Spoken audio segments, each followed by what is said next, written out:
The month of July is here, and after an electrifying June, the Sasquatch look to carry the momentum into the heart of summer.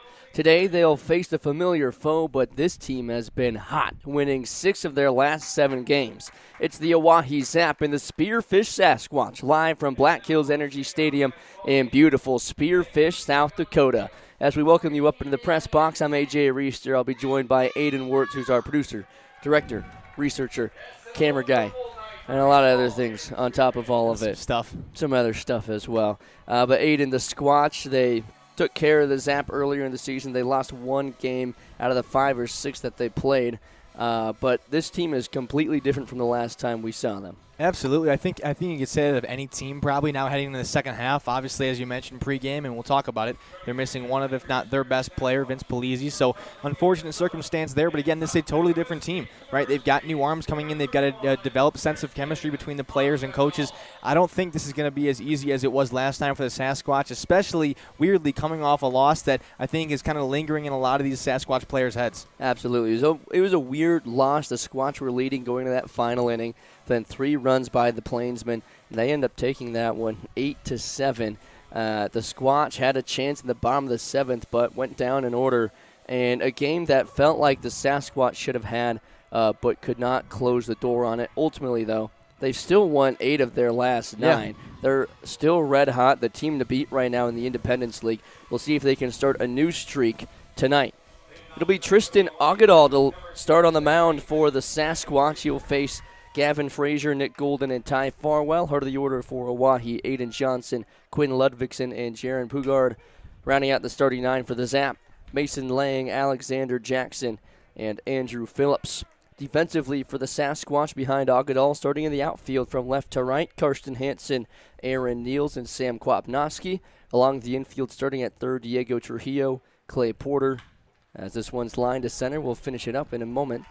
And that is a leadoff single for Gavin Frazier. Martinez is at second. Jordan Bowman is at first. And behind the dish tonight is Carson Rather.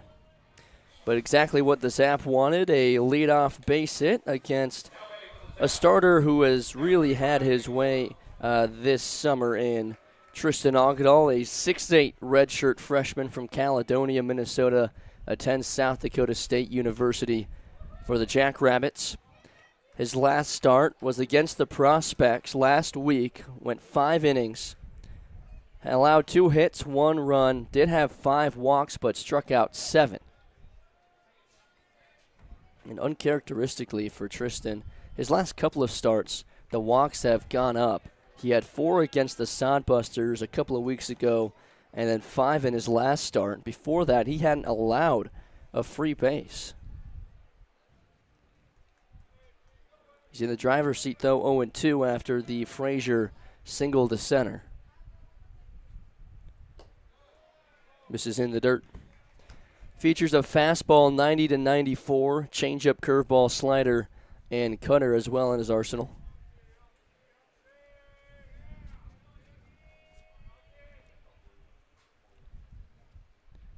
Breaking ball, misses up and in. Good pitch there from Tristan, couldn't get the call. Yeah, he wanted that one pretty badly right there. Tristan's a tough guy to hit, obviously. That big overarching kind of angle from a lefty hitting in the low 90s. Big lead off first from Frazier. He'll hold put. Crack to right center. In comes Niels. It'll drop in for a base hit. Ball gets behind Quap. The runner takes off for third. And runners are in on the corners. After back-to-back singles, it'll be Ty Farwell. The exact way. The exact way I wanted to start.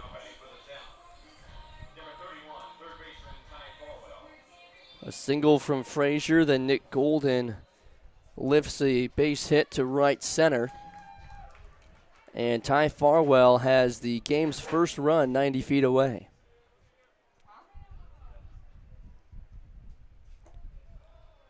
Farwell attends Dickinson State.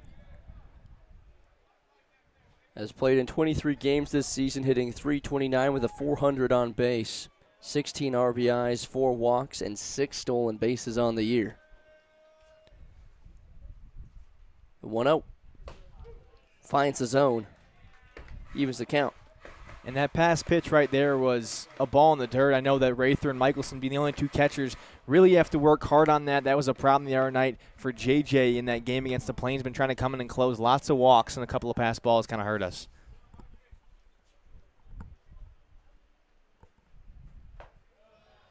Another one in the dirt. But you're absolutely right. This pitching staff has been really good this last month. But last night was really the first time that we've seen a lapse from them and fall apart in a ball game.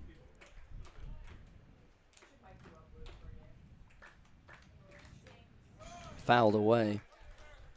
And especially with how good Michelson was behind the dish, a lot of those pass balls that ended up scoring runs, they ended up really hurting. I mean, Michelson has been so good behind the dish, and you can't really pin those on anyone in particular. No. But it certainly hurts when you start giving up the free bases and then free 90 feet on pass balls. Runner takes out for second really early. It's a foul ball.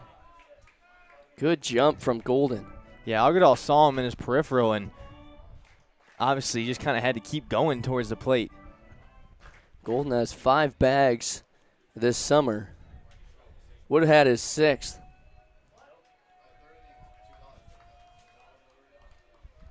Comes set 2-2. Punched foul. Great hands down there in the third base box.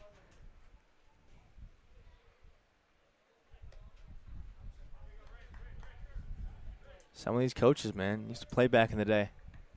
I believe that's actually their head coach, Jamie Habiger, who made the play. I don't see him on the front. I don't know, maybe it wasn't Jamie. Even count, 2-2. Runners on the corners for the Zap. Ground ball, right side. Bowman bobbles it. It gets over him, and that'll play to run. Frazier comes in to score, and Farwell will reach on the error. Once again, AJ, errors have been killing the Squatch in the games they're winning and losing, and in the first inning to have one like that, even as simple as that, where you could at least get one out. You know the run's going to score, but you're still outless right here in this inning. I mean, Bowman had the right idea. He wanted to come in and make a play at the plate. But the short hop ate him up, hit off the heel of his glove, and the Zap strike first. Here's the cleanup hitter, Aiden Johnson. Couple of runners out there and still nobody out.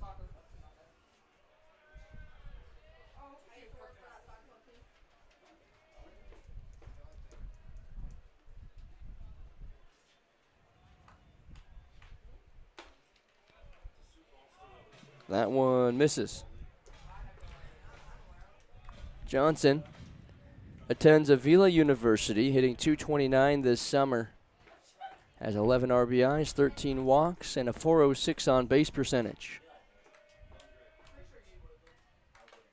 Fouled off the mask of Rather, but he seems just fine.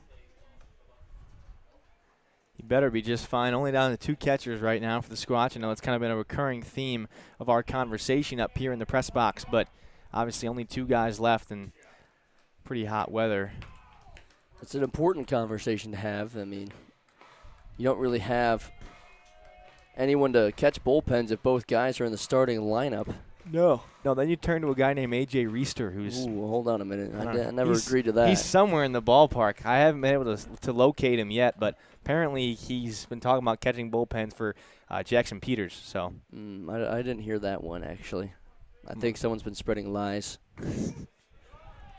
Ogadall pumps a strike, and it's 2-2. Maybe BY can get down there, catch another bullpen. That's what he did down in Hastings. Sure. I did ask, actually. I can't remember who I asked yesterday.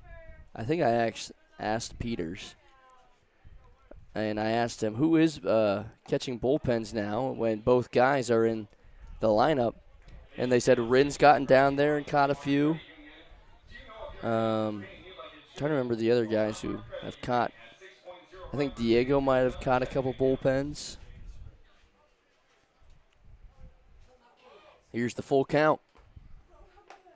Strike 3 called on the inner half of the plate, and Johnson goes down looking. Yeah, he needed that one badly. That's a confidence booster. That's enough to keep those guys not in scoring position just quite yet.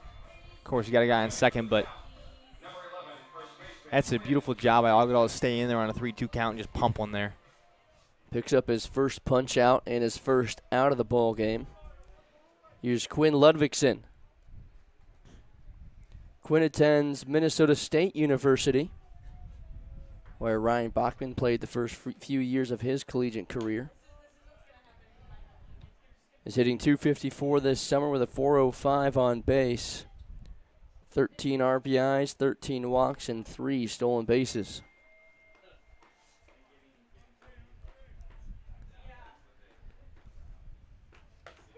Oh, yeah.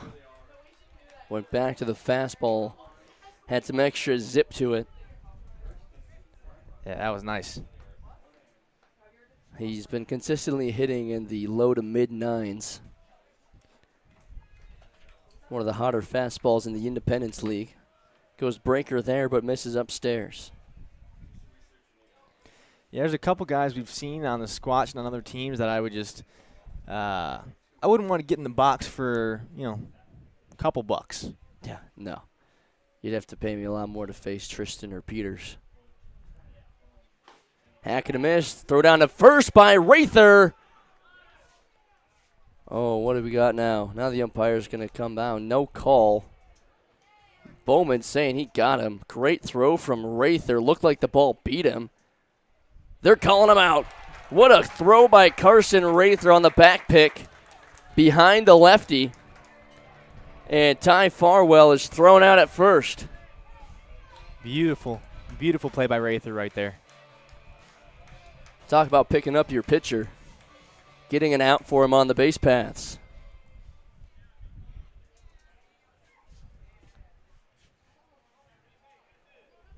Now, Agudal is a strike away from limiting damage here in this first inning, after allowing the first 3 base runners he saw on. Line drive to center, drops in. Here comes Golden from second. The throw in from center goes high, and Ludvigsen will take 90 feet. RBI single, and the Zap lead it 2-0.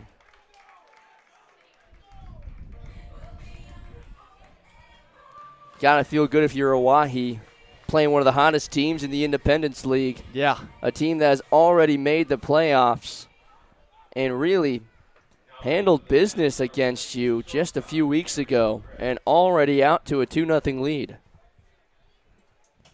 Here's Jared Pugrad, excuse me.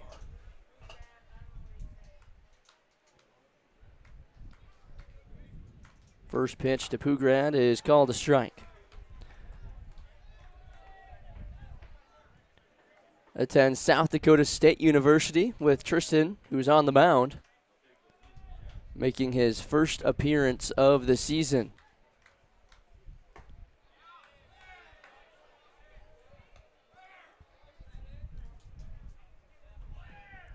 Jackrabbit versus Jackrabbit going on right now.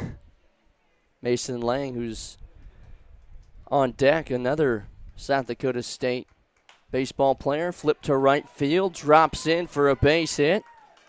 Ludvigsen around third. The throw in is out of the glove of Rather, and an RBI single for Jared Pugrad in his first at bat with the Zap. That's a nice throw right there from Quap in right field. Gives Rather a one hop, maybe a little, that bounce didn't bounce too much, just kind of died there, but obviously it got to the glove of Rather. Oh, wow. And he might have not touched third? I think that's what they're saying. He didn't touch third. So the run is taken off the board? Wow, that's a big call by the field umpire.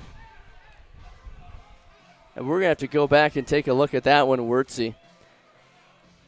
But they're saying that he didn't touch third base as he rounded, and they're going to take the run off the board. The Squatch,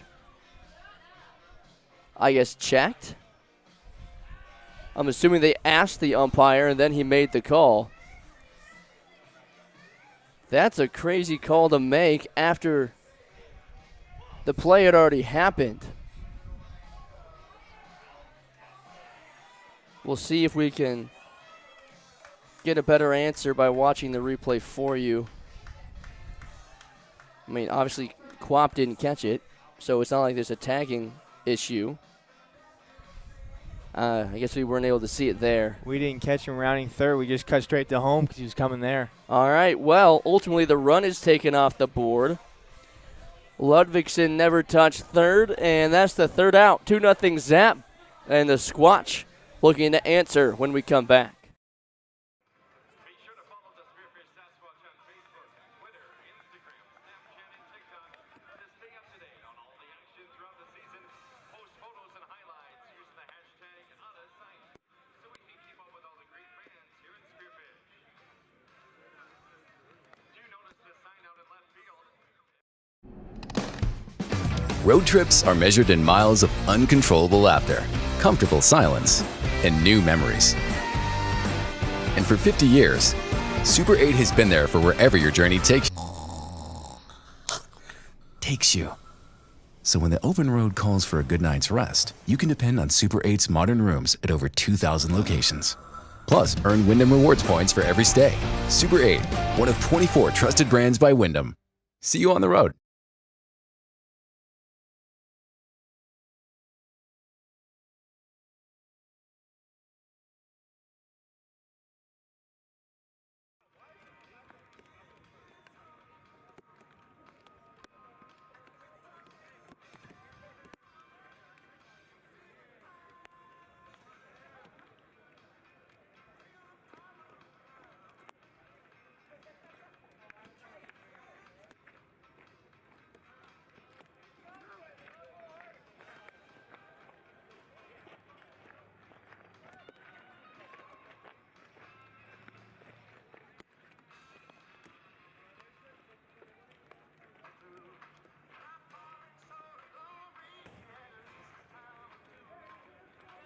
Leading off tonight for your Spearfish Sasquatch, number 2, shortstop, Clay Porter.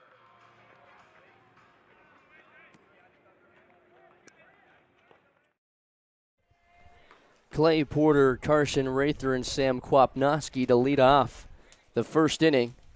Really interesting end to the top of the first as, according to the field umpire, Quinn Ludvigsen never touched third on the base hit. So they take the run off the board. It was the third out.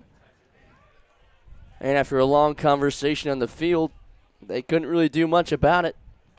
It was a good job by Diego to point it out and say, hey, he didn't touch third. And the field umpire said, you're right. And they called him out. Rope down the left field line, hugs it. It'll stay fair. Porter on his way to second. The throw in from left is not in time. Porter, a leadoff double.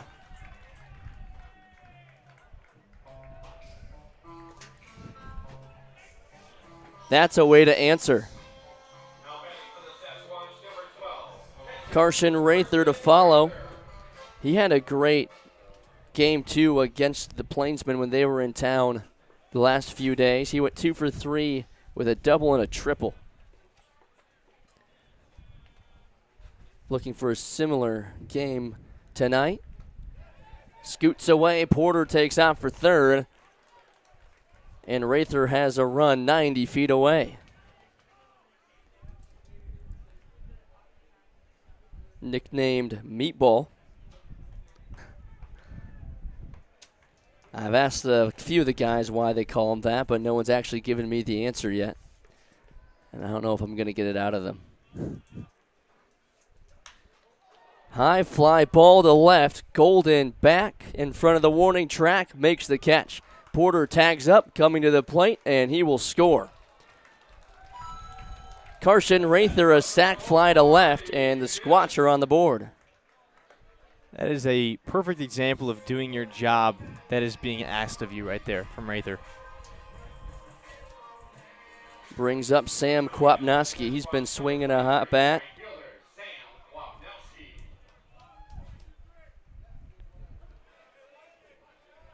The 6'2" junior from Columbus, Nebraska, just finished up his first season at Doane University, where he went on an absolute tear. hit .433 with a .523 on base, had 52 RBIs and 14 home runs. Not to mention how good of a summer he's been having. He's currently hitting .368 with an on-base percentage just a few points shy of .500. Has 3 home runs, 29 RBIs, and this one's laced out to deep right center. It one-hops the wall. Quap on his way to second. He'll hold up there. His league-leading 11th double of the summer. Right on cue. He's just a guy, when he barrels one up, you hear it. Comes off the bat real nicely. And especially with the absence of Kyle Finn, he's fallen ill and has missed the last couple of days. Need another power bat in the lineup, and Kwapnoski has been that guy. Here is Aaron Niels, the 6-foot redshirt freshman from Newburgh, Indiana. First pitch flipped out to shallow right. Ludvigsen in the dirt makes the catch. See, Niels not happy with himself at all right there. Throws his bat on the way to first. Well, I'm sure he would love to have another day like he did against the Plainsmen in Game 2. Went 4 for 4 with 3 doubles and 4 RBIs. But it's hard to have a day like that every single day. Brings up Jordan Bowman with Quap, the game-tying run on second. Breaking ball pulled, foul.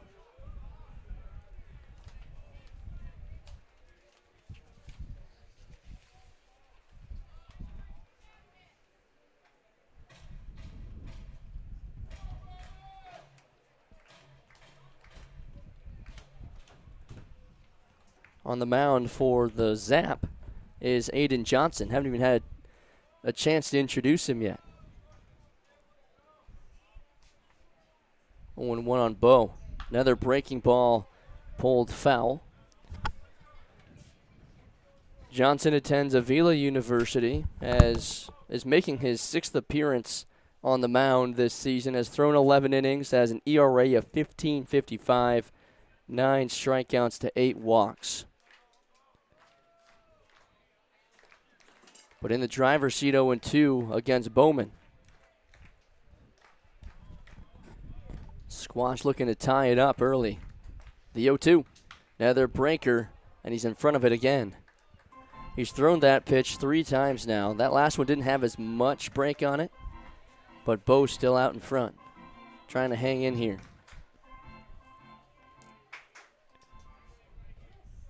A 6'5" redshirt sophomore from Las Vegas. Finished up his last year at Saracoso and is headed to Cumberland's College next fall. Good hold from Bo. Johnson trying to pump the high heat.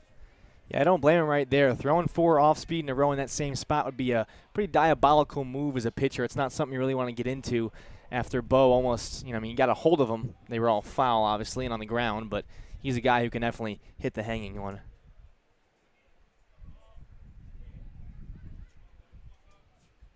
Swing and a miss. Down he goes on the high heat, and the Squatch leave a runner stranded on second. 2-1 Oahe, top of the second when we come back.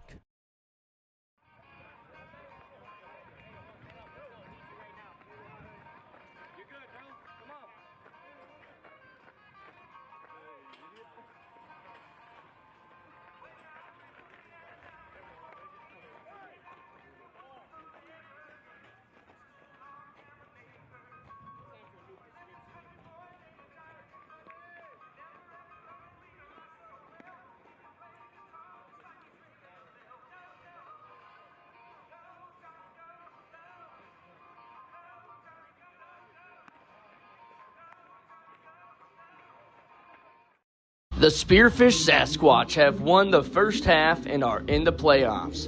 You don't want to miss watching this historic team in action. Join us tomorrow night for Game 1 of a 2-game series against the Oahe Zap.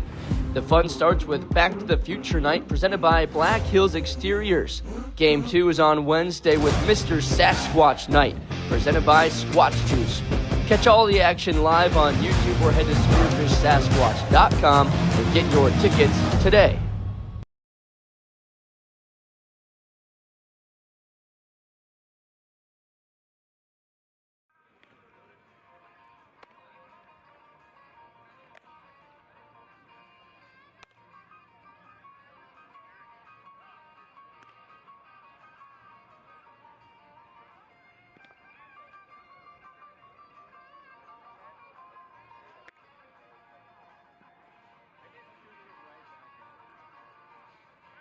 Leading off the top of the second inning for the Oahe Zap, number 26 catcher Mason Lang.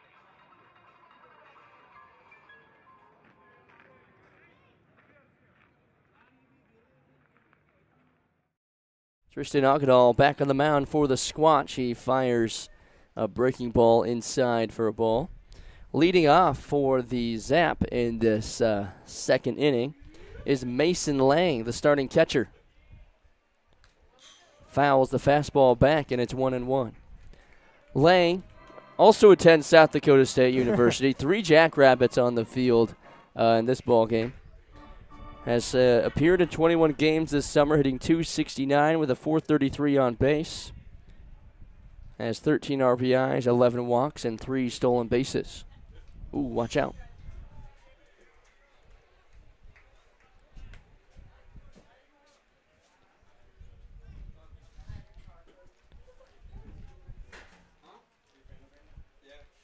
Agadal set with the 2-1. Broken bat, fouled over the Zap dugout, and that bat is retired. Yeah, that ball's coming in there pretty hot from Tristan. You could hear it, sawed him off.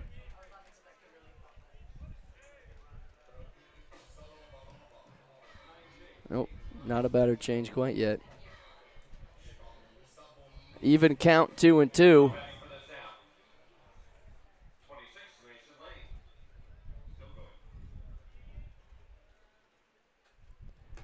Breaking ball nearly nicked his shoulder, but just misses. Full count to lead off this second inning. Ground ball up the middle, slow roller, picked up, fired to first in time. Martinez makes the play. Now, Isaac's moved around quite a bit defensively, but with the departures of Nick Work and Peyton Fort, definitely going to be playing more infield. Is, for the most part, been playing second base. But when he's not in the infield, typically in left field, which is where the majority of his starts have been. Yep, he's one of the quickest guys on the base paths, too, so having him over there at second to get inside the gaps is a pretty nice advantage for the Squatch. Here is the 8-hole hitter, Alexander Jackson. Big hack and a miss.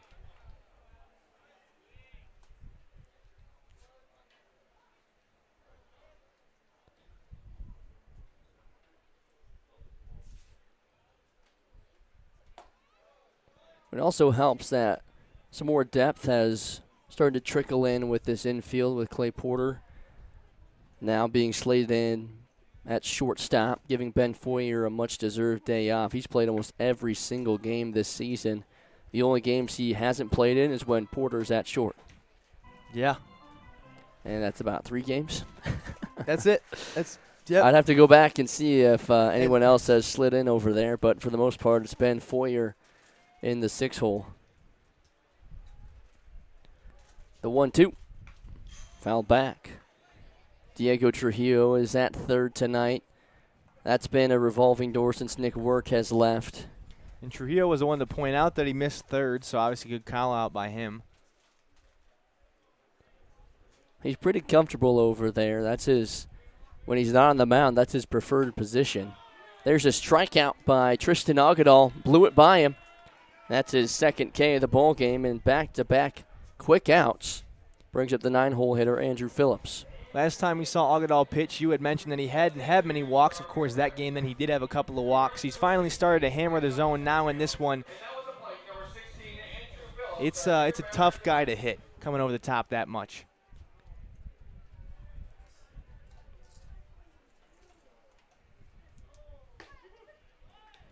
Called a strike at the bottom of the zone.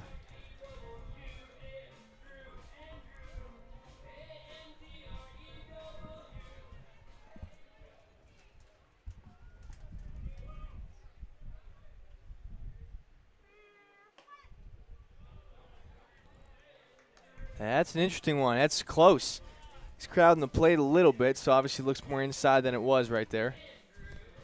See if he can start to take that inside corner and use it a little bit more, even though he's not getting the call. There's a hack and a miss. Good breaking ball from Tristan. If you're not getting that outside corner, might as well work, or if you're not getting the inside corner, might as well work the outside. Absolutely. He does there with the breaker.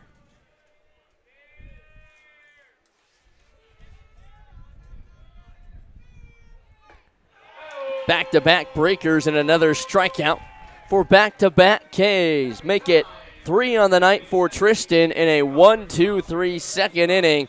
Goose egg up on the board by the Zap. It's 2-1. Bottom of the second when we come back.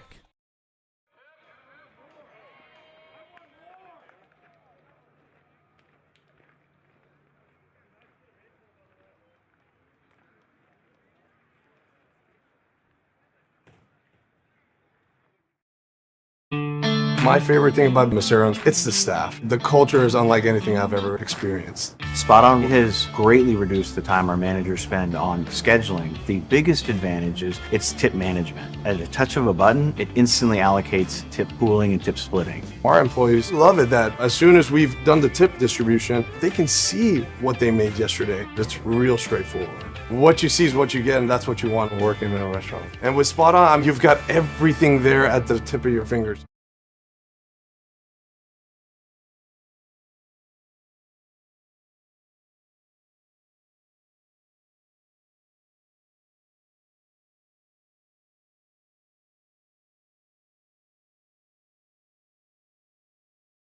Someone who would not just groom your pet, but love them too.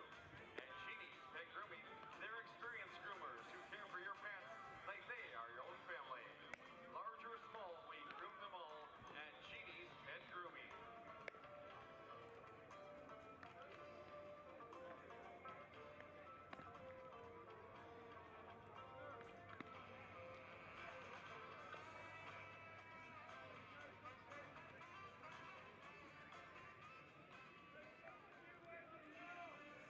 Leading off the bottom of the second inning for the Spearfish Sasquatch, number 8, designated hitter, Chase.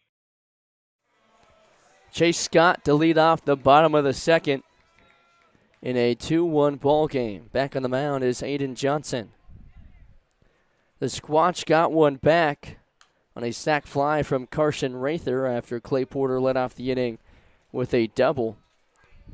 Guap followed up Rather with a double, but a pop out from Niels and a strikeout by Bowman left him stranded. Squatch trailing by 1.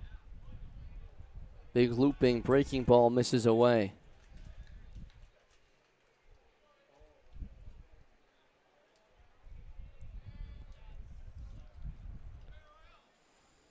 Even count 1-1.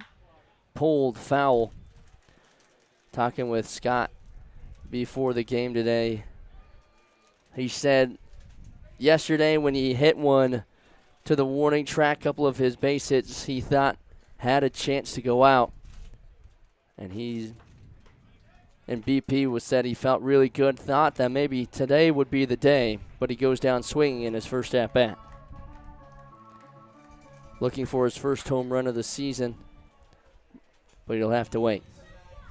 Yeah, Chase put a good barrel on a couple of balls. The other day he had a couple of 7, 8, 9 pitch at-bats there at the plate, so a really nice job of him kind of seeing the ball and making the pitcher throw to him. First pitch to Martinez is called a strike on the outer half. He's been a problem on the base paths whenever he gets on base. Falls behind, though, 0-2. Almost swung out of his shoes right there.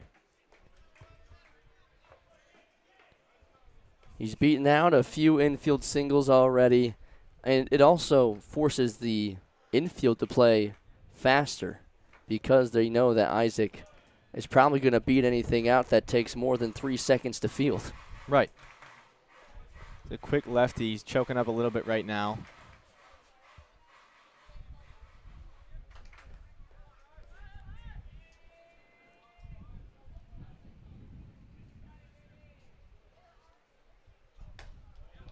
Good take from Isaac. Didn't like it. Just a bit high and out right there. Again, a couple of the Squatch players are really good at seeing pitches later in the at-bat. With 2 strikes, it almost feels like some of these guys get even better. Even count. Breaking ball, poked left side, deep in the hole, that's short. Pugard long throw, goes high. Martinez is on, and that was going to be a tough play for Pugrad no matter what he did. The fact that he even got a glove on it was pretty impressive. Absolutely. I mean, that ball is in a weird spot where you're probably not making that throw unless the guy on the base paths is running with a limp. And especially when you're trying to throw out a guy like Martinez who can beat out an infield single hit to the second baseman. Good luck making that play. Here is Diego Trujillo, a 6-foot freshman from Camas, Washington. Attended Mount Hood Community College. Excuse me, this is Karsten Hansen. Got ahead of myself.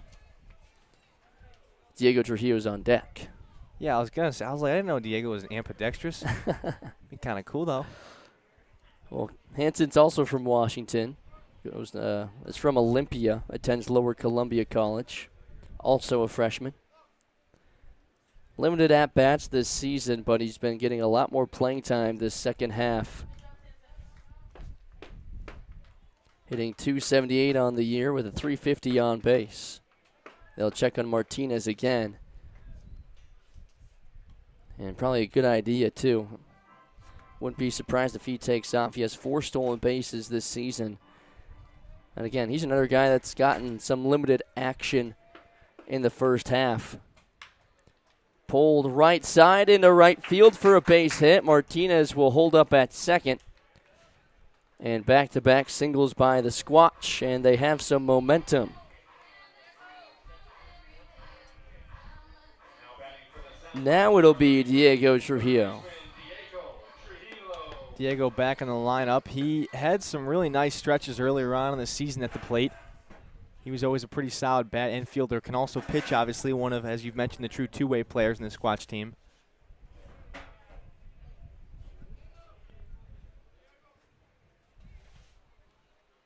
Breaking ball. Big hack and a miss. And his breaking ball from Aiden Johnson is really good. He's gotten some pretty nasty swings and misses.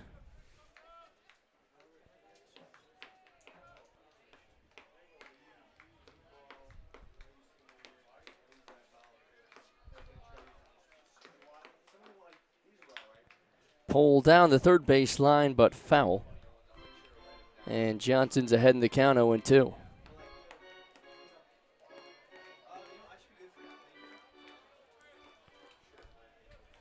Clay Porter on deck, the top of the order. Trujillo hitting .333 at the plate with a .486 on base. Couple of doubles on the year. The 0-2. Swing and a miss. Down he goes. Big strikeout for Aiden Johnson. That's his third tonight. Yeah, that's a huge strikeout right there with guys on first and second.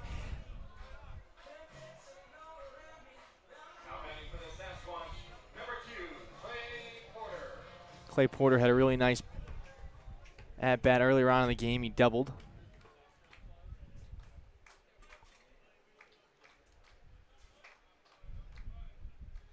Comes to the plate with 2 on. This time hammers one deep to left field down the line, but it'll go foul. See, yeah, that ball wouldn't have gotten out. It was about maybe 20 feet shy of that warning track right there. But a nice piece of hitting nonetheless. He just needs to get a little bit less under it. And was in front of it too, underneath and in front. Yeah, he was well in front of that one. Put it over in the bullpen area, or the area behind the bullpen, I should say. Big gap in right center if he can poke it that way, but he takes a strike. Little on the low part of the zone right there, but once again, got to protect 0-1-0-2 now for Clay. Tying run on second. It's a fast one, Isaac Martinez. You just got to poke one somewhere, and he'll have a good chance of scoring. Got to stay alive, though, 0-2. Johnson keeping an eye on Martinez. Pulled left side, shortstop. Waits for it, goes to third for the force out. The Squatch put a couple of runners on, but unable to plate either. It's still 2-1, top of the third when we come back.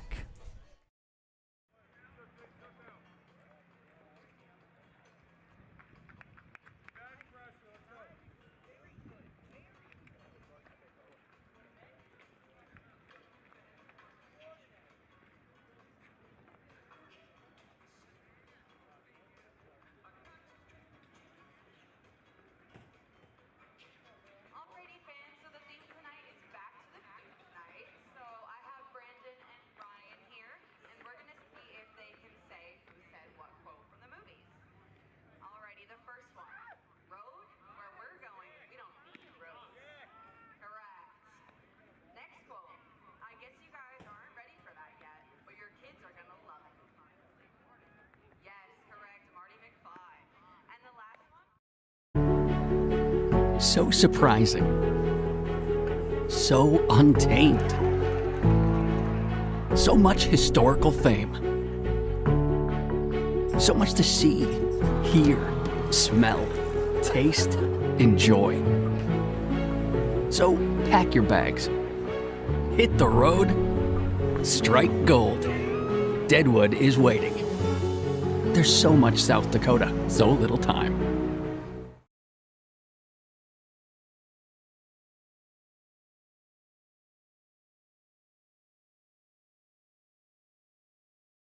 These are ideals that don't fit on balance sheets. They're a currency more valuable than money. And that's what First Interstate has built this bank to hold. First Interstate Bank, built for you. Member FDIC and an equal housing lender. Tonight it is Back to the Future night, presented by White Hills Exteriors. Leading off the top of the third inning for the Oahe Zap, we go to the top of the order, number 2, Gavin Frazier.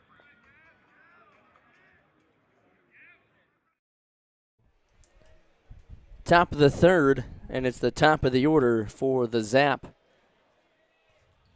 And here's Gavin Frazier. Nick Golden will follow. Ty Farwell is in the hole.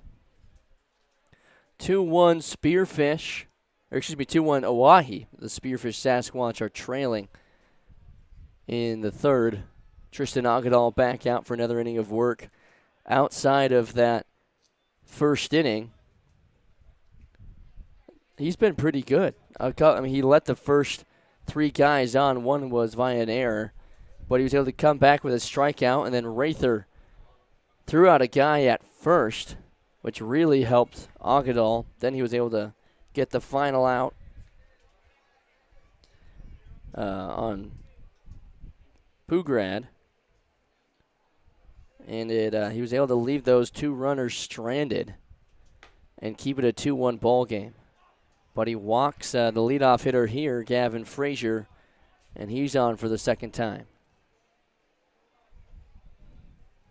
4-pitch walk right there for Frazier. You're exactly right, though. I mean, Agadal has been pitching a lot better since that first. A weird little start to this inning, but hopefully he can get back on the horse.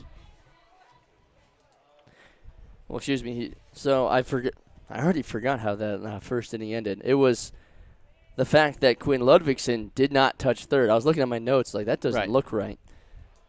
Runner thought about taking off, but good job by Rather to knock it down. And that was just a shambolic series of events there. You have a runner coming in to score, and then he supposedly doesn't touch third. Just a weird spot and situation, but the umpire was all over it, and so was Diego. And a long conversation afterwards, but ultimately it did stand. That it did.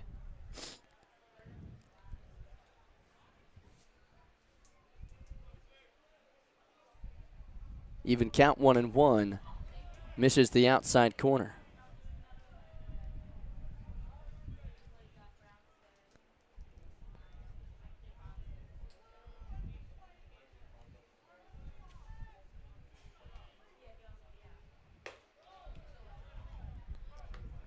Now, as we were talking about, Agadal has struggled with the walks his last couple of outings. Yeah. Had his first free base of the game with Frazier, and now is in trouble of walking Nick Golden.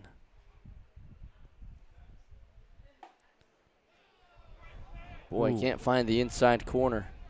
That's, once again, a tough one because that one kind of paints that inside line, honestly, but that batter is so close to the plate. I mean, he's been flirting with that inside corner for the last couple of innings, and that's where he likes to go. And just maybe an inch or two inside. Rather did as much as he could to try and make it look as down the middle as he could, but unable to get the call. So that's back-to-back free bases. Here's a tapper back to Agadal, fields it, will go to first. Good snag by Bowman to keep it from going into right field. Yeah, it's always one of the weirdest things as a lefty pitcher fielding that ball, making a full 360 turn and firing it off. Obviously, Agadal, again, has that swooping arm motion, so that ball almost ends up in the dugout. It's one of the hardest plays to make as a pitcher because you have to come down off the mound, and we've talked with Evan Luke about it, the PFPs. But Agadal to perfection there. Hack and a miss. Nasty pitch from Agadal to start off the at-bat against Aiden Johnson.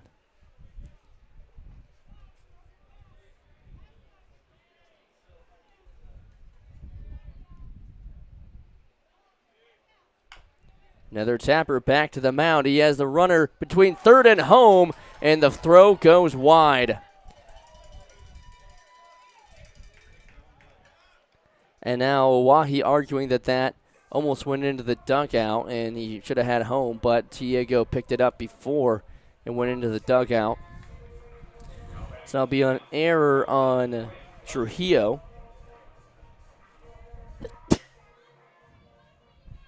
Frazier comes in to score. Golden moves to third, and the Zap extend their lead back to 2. Quinn Ludvigsen, he was the victim of the call at third base in the first inning. Agadal clearly frustrated with himself a little bit on that throw, even though off the kind of the tip of Trujillo's glove, he fires this first strike in pretty hard, hit 92, I believe Luke was saying.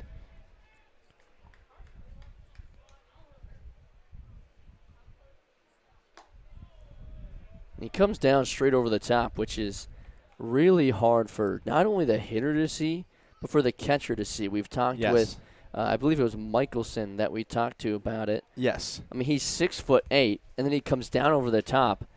When he gets all the way up with his left arm, it's above the batter's eye. Yeah, well, and Michelson was the prime example and the best person to talk to because that one day he had dropped a couple balls in his glove right in a row, but he said he just wasn't seeing it that clearly. Makes sense when the ball is starting to blend in with the sky beyond center field. Yeah. Gonna have to make that batter's eye a little bit taller. 1-2. Thought about it, but taken. And that's a good competitive pitch from Agadal. Agreed. With 2 strikes, he's got to protect, so you don't need to go in the zone. And he's established that outside corner all night. See if he goes back inside. He does, upstairs. Lets it loose a little early. Now he's got to bear down with a full count and runners on the corners. And only one out, looking for a ground ball double play to keep the runner on third. Ludvigsen singled his first time up. And I'm sure we'll be talking about it by the end of the game as well. Called out at third because he missed the bag. Yeah. Thought he had scored another run. But instead, at the time, it was 2-1. Runner takes off. Called strike 3. The throw down is in time to get him. Massive strike him out, throw him up. Tristan Agadal and Carson Rather. A battery not to mess with. Big K. And the runner on third does not come in to score. 3-1. Oahe still lead, but the Squatch are coming to the plate.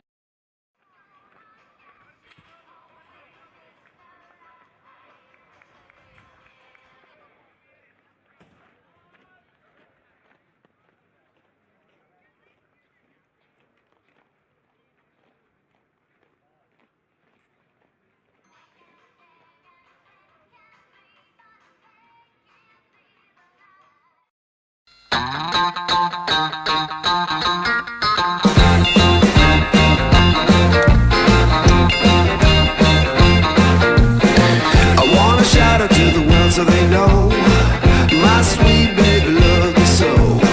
She got me going, yeah, she turns me on. And she loves me, yeah, she loves me, and it blows my mind.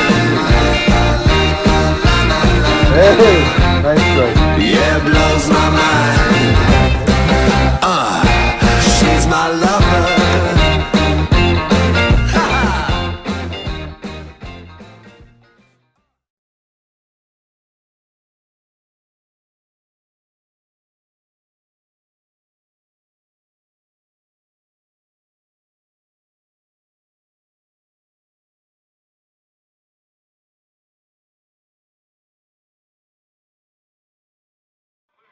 And over in Newcastle and Sundance, Wyoming. Call now at 605-347-4402 for your insurance needs. Go Sasquatch from the Black Hills title.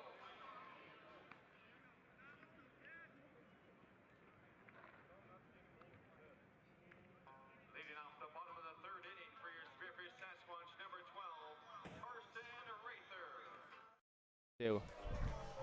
Carson Rather to lead off the bottom of the third. Was the back end of the strike him out, throw him out. An absolute cannon behind the dish. First pitch skips in the dirt.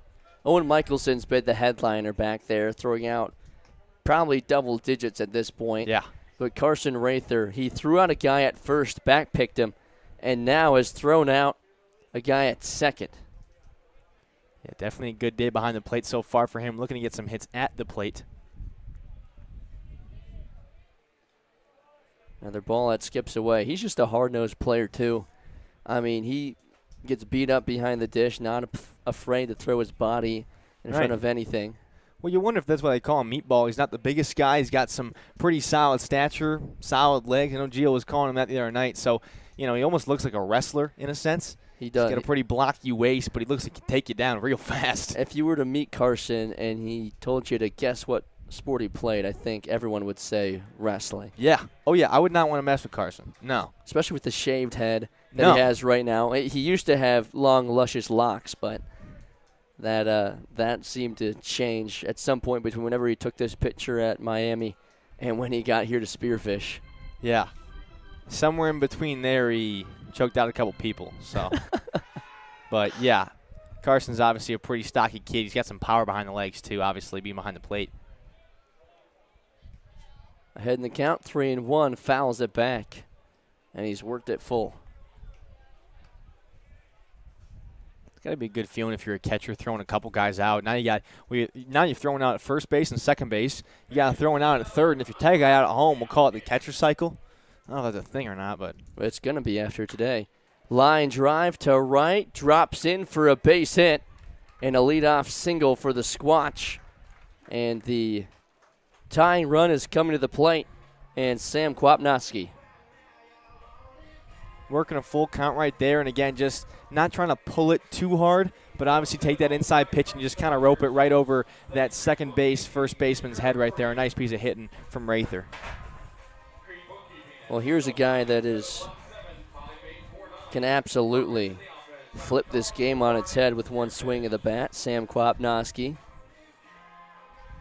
He's, of course, hit 3 home runs this season, but he's also come through with the timely base hits and extra base hits. He hit the solo home run to tie it in the bottom of the 7th in the game against Hastings, but he also hit a game-tying double in the game that secured the playoff spot for the Sasquatch. Now up in the booth with us, Cooper Smith. Coop, how you doing today? I'm doing great, man. It's a little warm today. It is. But it is scorching hot again.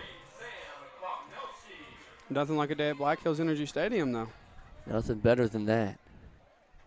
See if the Squatch can make a comeback here. They'll check on Rather.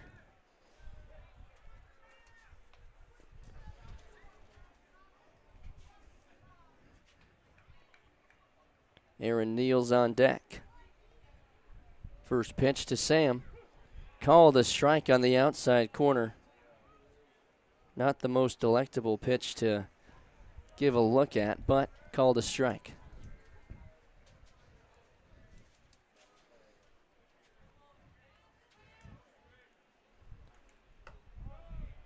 That one's enough outside this time to be called a ball, 1-1. Some of the Zap interns are here today. Are they? I think there's just one, but they were here the last time that they visited. I was talking to one of them before the game. I believe it's their play-by-play guy. I was talking to him before the game. He's back with his family today, I believe. But he told his parents, he was like, I got to come back to Spearfish. We got to go watch a game. And the Zap just happened to be in town. Perfect timing. Boy, nice breaking ball. Drops back over the plate. And Quap behind in the count, 1-2.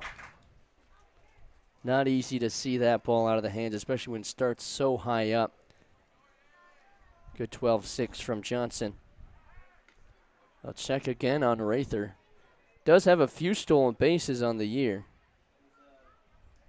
But in this situation with Sam at the plate, would rather have him swinging than risk Rather being thrown out at second. The 1-2. Ground ball up the middle. Second baseman gloves it. Flips to first. The turn. Stretch is in time. Double play turned. 4-6-3. Frazier to Pugrad to Ludvigsen. It's a bit of an unfortunate one there. Hard hit ball, just right at somebody.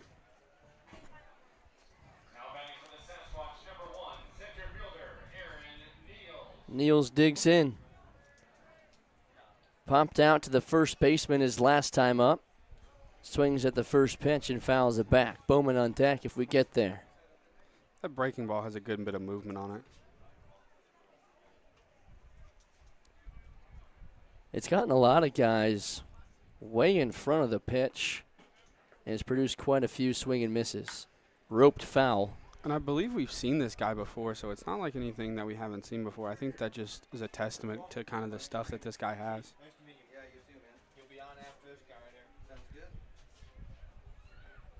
Aiden Johnson in the driver's seat, 0-2. Trying to hold on to this 2-run lead. Good hold from Niels. Now Aaron's been a guy that's gotten hot as of late. Had a big 3-double day to open up the series against the Plainsmen.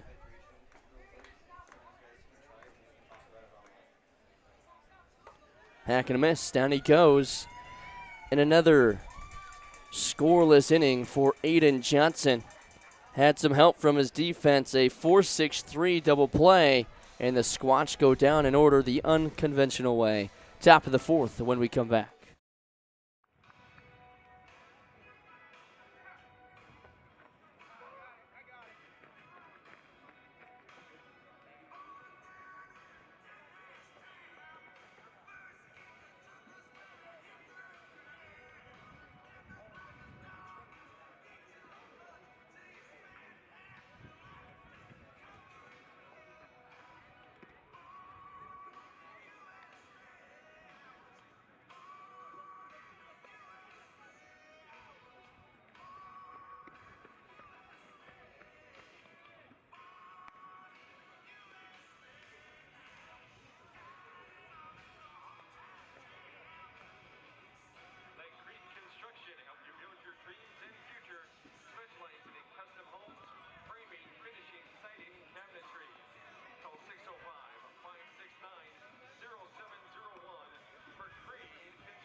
Welcome up into the press box. Now I'm joined by Brandon, one of the members of the Squatch Juice that are out here. You guys are sponsoring the game tomorrow for Mr. Sasquatch tonight. First, got to thank you for coming up here to talk about the brand. Absolutely. I have tried a little bit of it once. Okay. And I did think it was awesome. Which one did you try, the hydration or energy? I do not remember. He was the one. Watermelon? The strawberry kiwi? Do you know if it was the hydration or the energy and focus? We're going to have you guys try the hydration tonight. Okay. Well, I definitely need some hydration tonight with how hot it is. It's hot tonight, man. Yeah, this will be perfect because I'm running out of water over here. So anything that can help me get through this ball game, I'm going to need. Absolutely. So let's talk about the brand a little bit. Yeah, man. So how did Squatch Juice get started? Well, that's a great question. So Squatch Juice was an idea that came to me when I unfortunately went through a lot of trauma. 6 years this September, my dad took his life. I was 5 minutes too late, and then I've had 14 friends and family members take their lives. And I realized that we've got to do something different. And mental health and suicide is the silent pandemic that we're all facing. We've all been touched by it. We've all been affected by it one way or another, directly, indirectly. And you start looking at kind of what is one of the common denominators is what we're consuming both in food and beverage. Now, we're going to consume 80% more beverage than we will food, right? Mm-hmm. And you look at what's out there, it's nothing but poison and nothing but just chemicals that are going to destroy not only just your physical body, but your mind and how you think as well. So that's why I created Squatch Juice, is because everybody should be drinking something that's completely 100% natural. This is the cleanest drink, third-party tested. We have it approved. We have it NCAA approved. And when you drink this, not only are you going to feel physically healthier, but we're getting a lot of people thinking or saying that they think a lot happier, they think a lot clearer, and they just are overall a lot healthier. So that's definitely a strong message when you look at it from when you look back and you just look at what it is. A lot of people probably don't see that. No. But when you hear about it, it becomes so much more than just a powder that you put in your drink. It becomes something like, hey, this can actually help me and actually help with mental health. And then that message starts to spread, not just because of the brand, but also the conversation of let's talk about mental health a little bit. Yep. And that's the huge thing that we need to start doing is we've been conditioned, if you will, not to talk about it, especially men, right? Last month was Men's Mental Health Awareness Month, and that's something that we are trying to change is like, hey, we all have demons. We all have things that we're going through, and some of us are going through some really tough times. It's okay to talk about it. It's okay to think, hey, I need some help. So we got Ryan here. Awesome. He's my really good friend, my film guy as well. So we're going to get you guys some Squatch Juice to try here. So we've got watermelon. Who wants to try watermelon? Okay, watermelon. And then lemonade.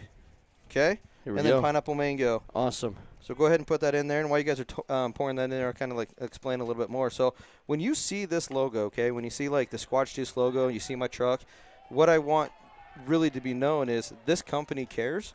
Because not only are we hydrating you and giving you your vitamins and everything to be on a healthier level, but we're donating 5% to mental health and vets. So you go and you buy some powder, you go online and you buy some of our product, or you go into the stores, 5% of every purchase is going to mental health and vets because that's where we got to make a difference. All right, it's almost all in there.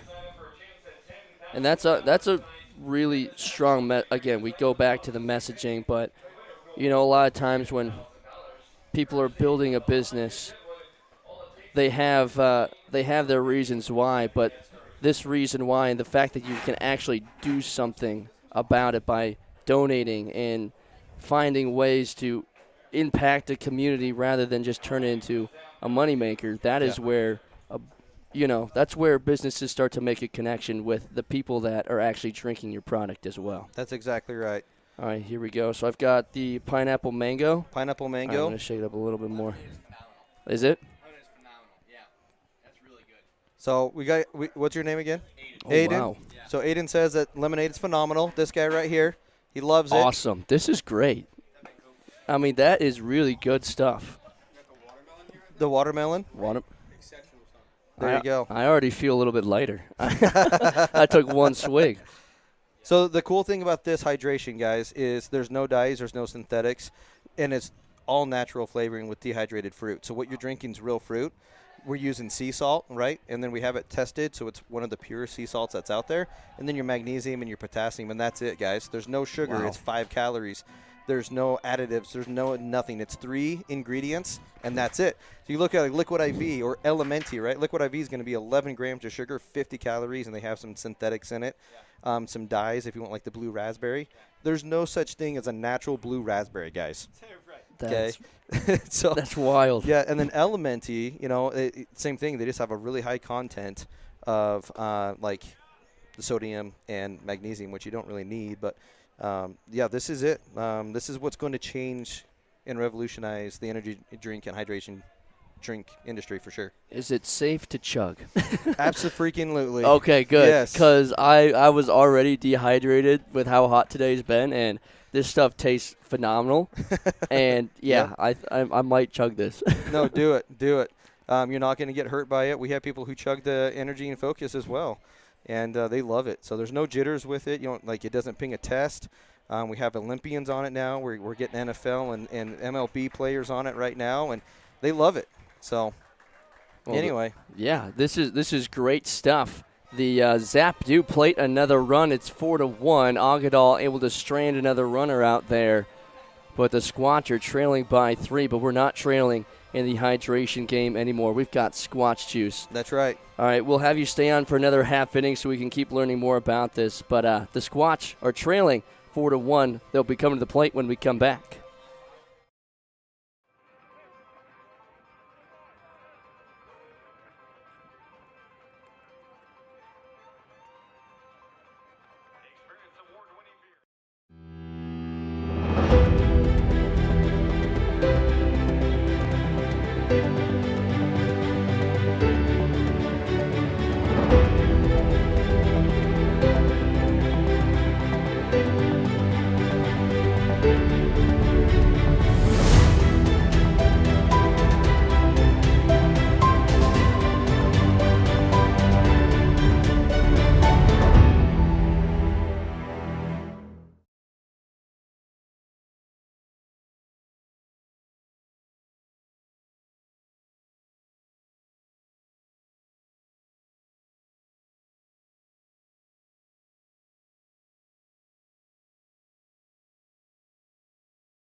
See, 4-1 Oahe, bottom of the 4th. Jordan Bowman to lead off the inning. And we are trying some Squatch Juice, and you're just about to go into another story. I mean, again, this is phenomenal stuff, but let's hear more about it. Yeah, so, I mean, first off, let me just tell you guys I'm really grateful to be here. I just want to say thank you to Eric for the invite and having me come up here and talk about it and meet your guys' entire staff and team. Absolutely just one of the coolest highlights of my life. So awesome. Appreciate it. So thank you, guys. But what I was about to say is a couple weeks ago we were actually down at Daytona at the Speedway. Yeah. And we were hanging out with Ken Griffey Jr. And boy, that's pretty cool. It was really cool. So he's a really cool guy, really nice guy. And his kid, Tevin, was there. And we gave him some lemonade. And, of course, being Ken Griffey, he's like, everybody gives me everything. This is probably going to be like everything else. It tastes like garbage. He tried it, and he goes, holy crap. He goes, I love this lemonade. This is amazing. And then his kid tried it, Tevin, and he tried the pineapple mango, and he goes, this is fire. So that says a lot, right? And then he took us out to we had a day left, and so he's like, what do you guys want to do? And I said, well, I mean, we could go fishing. He goes, how about we go to Universal Studios? So he took us to Universal. Wow. I'm like, all right. And we were just chugging, like, Squatch Juice. And he's like, every time this hits, man. So it's just so good. Anyway. That's one of the coolest stories that I've ever heard. High fly ball deep to center. Moving around and making the catch is Andrew Phillips in front of the warning track. But to have a let alone one day, but a couple days with Ken Griffey Jr. Yeah, it was cool. That's sweet. I wasn't even expecting it. It was like one of those things. Like Squatch Juice has taken us in so many cool directions and in like so many cool places, and we're blessing so many people's lives. And I'm just truly blessed to be a part of it, man. Like it's been so awesome. I had no idea. If you would have asked me like 6 months ago, hey, do you think you can be doing this? No, I would never have thought. So it's been amazing. So when did the brand actually kick off? Yeah, so we started it, like I said, about a year and a half ago, and then we've just really kind of been. You can announce that if you want. Yeah, Scott pops out to the pitcher, Aiden Johnson, and Isaac Martinez will be due up next. But yeah, we started it about a year and a half ago, and it's going strong, man, and it's just been amazing. So it's been fun, very blessed. Isaac Martinez digs in, swings and misses at the first pitch. He is 0 for 1 today. He grounded out. He is 1 for 1 today. He reached on a base hit on an infield single. I mean, he's one of the fastest guys on the team. If you give him any Squatch Juice, he's going to be he'll have fire coming out of his cleats. Well, tomorrow we're going to be giving him a whole bunch of it before the game. So. Oh, boy, watch out. The Yeah. Squatch have already been hot, and they're about to be even hotter. That's what I've heard. You guys have been killing it this season, so that's really, really cool. So you guys are going to the championship or something like that? Yep. Yeah, we That's secured awesome. We secured first place in the first half, and how the Independence League works is it's split up in half. So if you win the first half, you make the playoffs. The winner of the second half makes the playoffs. Okay. So it's kind of a weird format, but it's basically because Summer League, a lot of guys only play half a season. So, for example, the Squatch, they've had 4, 5, 6 guys already leave due to, one guy's in the Air Force, so he's going to camp. Yep. But a lot of guys, their teams don't want them to play the entire season, so Sure, they don't want play to get half injured. the summer. Yep, Exactly. that makes sense. So it gives teams who have more guys coming in the second half to still have a chance to make the playoffs. I got you. Well, that's good. Well, and, whoever this gentleman is who just went off to the Air Force, thank you for your service. My boy just swore in to the Guard, and he'll be the Air Guard, and he'll be leaving August 31st. Awesome. Congratulations. So, yeah, man, I'm super proud of him. That's awesome. Anybody who wants to put their life on the line for our freedoms, you are just another type of person that I just want to say thank you to, and I just respect and honor you. Yes, So. absolutely. Yeah, Tyler Russ, he pitched here for a few weeks, and we had Salute to Service night, and he came up here and talked about what his family has done and what he's been doing. He talked about the Air Force and the Armed Forces for 3 to 4 innings, and it was really awesome to hear So about cool. all the stuff that he's doing himself, but also what his family's done, and even what other former athletes that have gone through Air Force have been able to do to serve our country. That's so cool. That's so cool. Well, just tell them thank you, and thank you to anybody and everybody who's watching this live stream that's going to be watching it. If you guys have served and you are serving right now, thank you so much. If it wasn't for you, we wouldn't have our freedoms today. So thank you. It gives us the chance to watch and play this beautiful game in front of us. That's exactly right. It's just a kid's game, but boy, do we love it. Yeah. It's a magical game, that's for sure. So then I've got to ask you, how did this partnership come up with the Spearfish Sasquatch and Squatch Juice? It seems like a match made in heaven. Right. Well, that's what Eric said. So Eric actually, we do a lot of content. You can follow us on all of our Instagram, our socials on Facebook, our YouTube channels. Just search Squatch Juice and you can find us. Eric, that's how he found us. And so he reached out to me and he goes, would you guys be open to doing some sort of a collaboration? And I said, absolutely. What do you got in mind? And here we are. So with that being said, they're going to be selling Squatch Juice here at the stadium going forward. Okay. If you guys would like to try it, they're going to have it here to try, and then you can buy it either in the pouch or the stick. There's a couple of cool things that we got working out right now, so stay tuned for that. Awesome. But if you want to, you can order it online as well. And if you guys do, high fly ball deep to right center, but dang Phillips catches up to it for out number 3. So if you guys want to go online and order it, go to squatchnet.com or just search Squatch Juice. And then when you go to checkout, use the code Spearfish10, and you're going to get 10% off.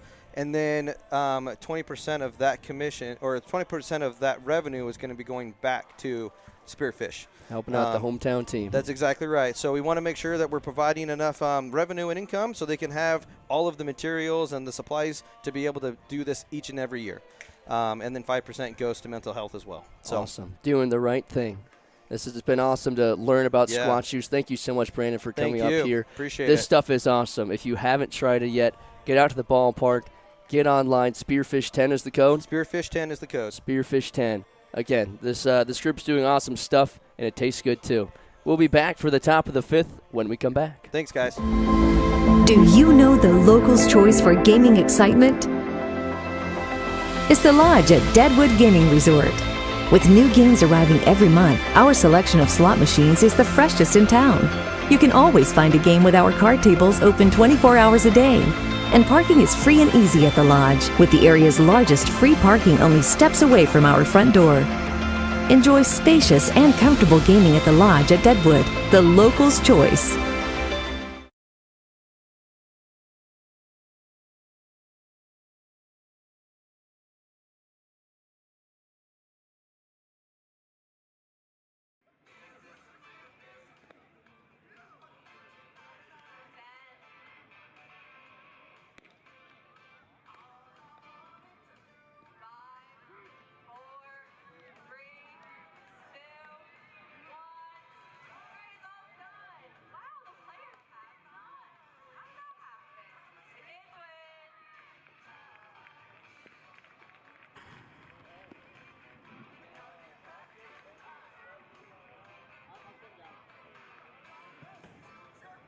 Leading off the top of the 5th inning for the Oahe Zap, number 35, left fielder Nick Gold. You got it from now on. I got to go to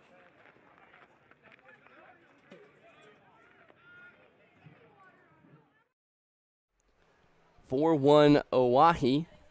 Top of the 5th. Tristan Agadal back out for another inning of work. Ooh, watch out. Up and in on the leadoff hitter for Oahe.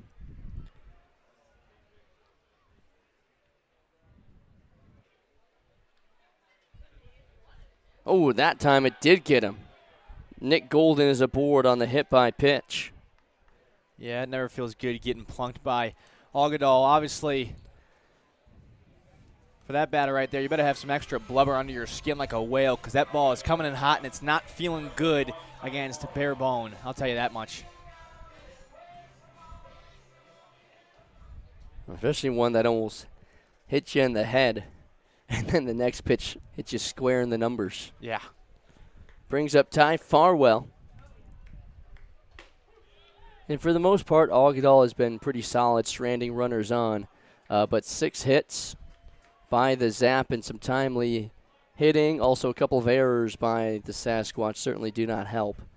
But still within reach, looking for that big inning that they seem to have every night. Ground ball to short. Porter picks it up, goes to second for one. The throw to first goes high over Bowman's head. Rather's back there to back him up. And it'll be a fielder's choice. Yeah, that runner coming into second slid him pretty hard. You could tell that Martinez kind of took the brunt of it right to his calf area. It doesn't look like he's injured or anything, but definitely got pushed back a bit. Not an easy throw for him. It was a close play at second, and Martinez did all he could to try and turn two. Good job by Rather to back him up and make sure that Farwell couldn't advance the extra 90. Brings up Aiden Johnson, the starting pitcher. Reached on an error his last time up and was thrown out at second on the strike him out, throw him out. Thank you again to Brandon and Squatch Juice for joining us up in the press box for an inning. And for sponsoring tomorrow night's Mr. Sasquatch night at the ballpark. You won't want to miss it. It'll be a good time, and of course plenty of Squatch Juice to go around. Try it out. It tastes great, and it helps an even better cause. 1-1 misses inside.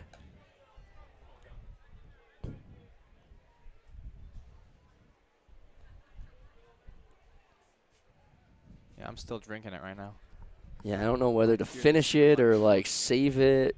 Because, I mean, it tastes so good I want to drink it all now. But they got to go get another one. Got to leave the press box.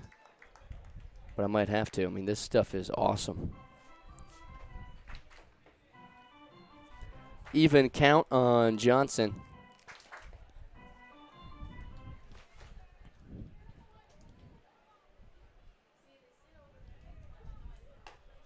Another pitch upstairs. Telrather popped up, took a look at first base. Has one runner thrown out at first and also another runner thrown out at second, so he's looking for his trifecta, his triple crown, his hat trick for the day. Lifted to shallow center, and that's another base hit. The Zap have put together 7 hits against Agudal. Seeing him well. Agudal still has gone into the 5th inning, though. Even though he's let up 4 runs and those 7 hits, he still has been pitching pretty well. I mean, he's been throwing strikes so far for the most part. Obviously, he has walked a couple of guys, but. Yeah, 3 walks on the day, 5 Ks, 3 earned runs. One of them was not earned. And now 7 hits for the Zap. Little number off the end of the bat. Porter charges, picks it up, and loses it on the transfer. And the bases are loaded. That's almost an impossible ball. I mean, he just barely got a piece of it, enough to push it past Agudal. Porter came flying in from deep short. It was going to be a close play no matter what, but ultimately on the transfer it popped out. Here is Jared Pugrad. First pitch, misses.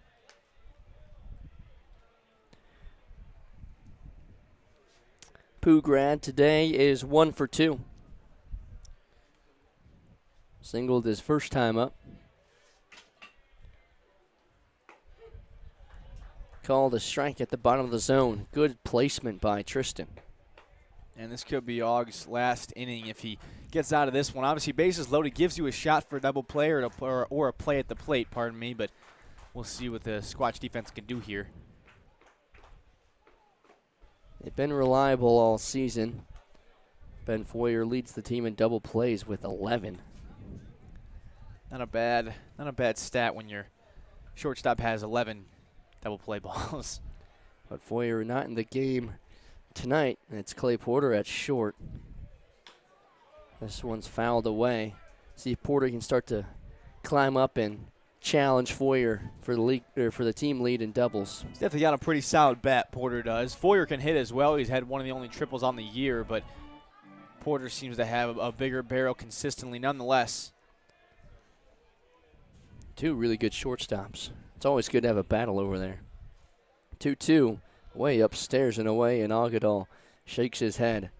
Looks like Aiden Bob Brothers is warming up down in the bullpen. He pitched the other day against the Plainsmen.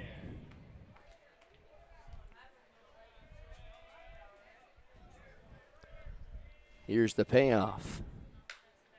Shallow left, drops in. 1 run comes in to score.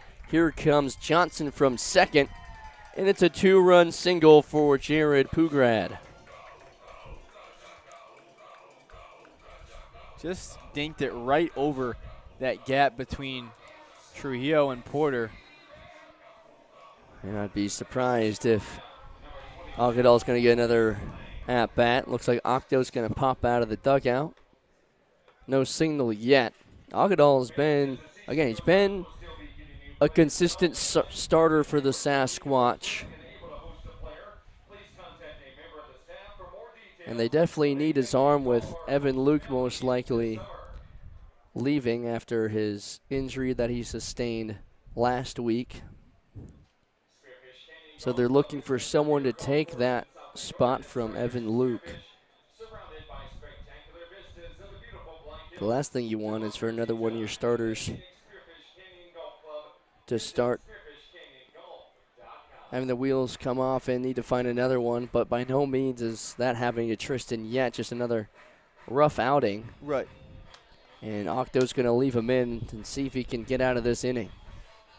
Runners on first and second. Not the worst spot to be in and try to get out of it again. Double play ball is, or they do have an opportunity for double play ball here. It's in play. The play is in play. It's, for lack of better phonetics. The opportunity is there. Yes. Mason Lang digs in, takes a strike. It's not like Tristan's been missing wildly. No. Most of his pitches have been pretty competitive. It's just the Zap have teed him up. 8 hits today, 6 runs to show for it. Breaker misses upstairs. Lang today 1 for 2 with a run scored.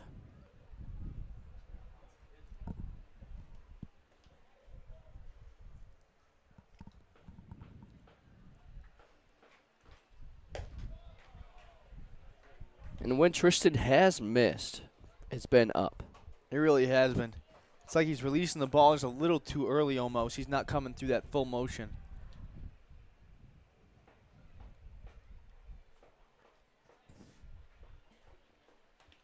Two one. Another one upstairs. And you kind of have the feeling that this is probably Agudal's last batter if he can't get the ground ball double play.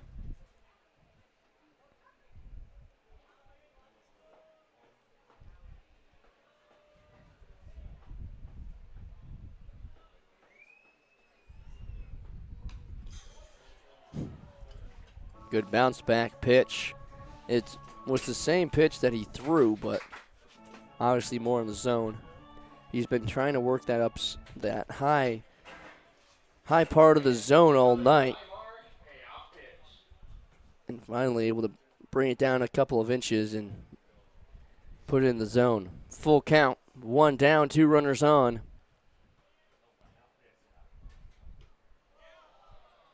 That one misses inside, and another walk allowed by Agudal. Will load him up again. Scott pops out of the dugout and makes the call. Aiden Bob Brothers will enter the game with the bases loaded and 1 down. And the Squatch trail by 5, trying to avoid their second straight loss.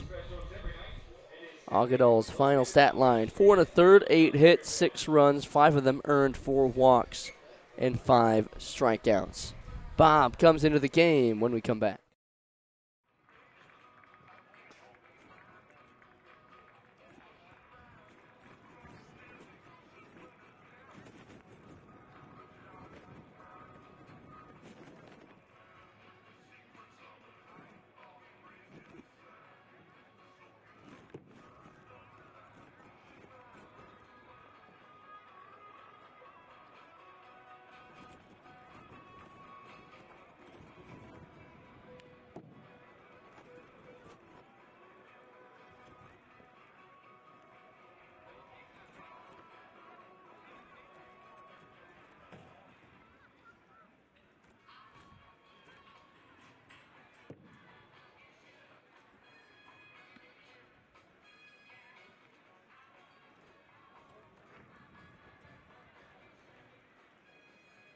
Coming in on the bullpen for your Spearfish Sasquatch from Gridley, California, and Oklahoma Wesleyan University, number 22, Aiden Brothers.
Well, it's starting to come down here in Spearfish. The sun is out, but the rain is falling, and pretty hard, too. Rope down to left center. And another run comes in to score. Here comes the runner from second. No throw. And it's another 2-run single, this time from Alexander Jackson. Ludvigsen and Pugrad score. Mason Lang advances to second. And Bob, who threw one pitch out of the bullpen and already a base hit. The 6'1" redshirt junior from Gridley, California, attends Oklahoma Wesleyan. Threw against the Plainsmen yesterday, went 2/3. Faced just a couple of batters and got out of the inning on 9 pitches. But 2 runs have scored, and it's 8-1 Oahe. 2 of the hottest teams in the Independence League playing each other right now. The Squatch have won 8 of their last 9, and the Zap have won 6 of their last 7. Pulled first baseline, bobbled by Bo. He steps on the bag for the force out. But both runners advance into scoring position, and back to the top of the order for Gavin Frazier.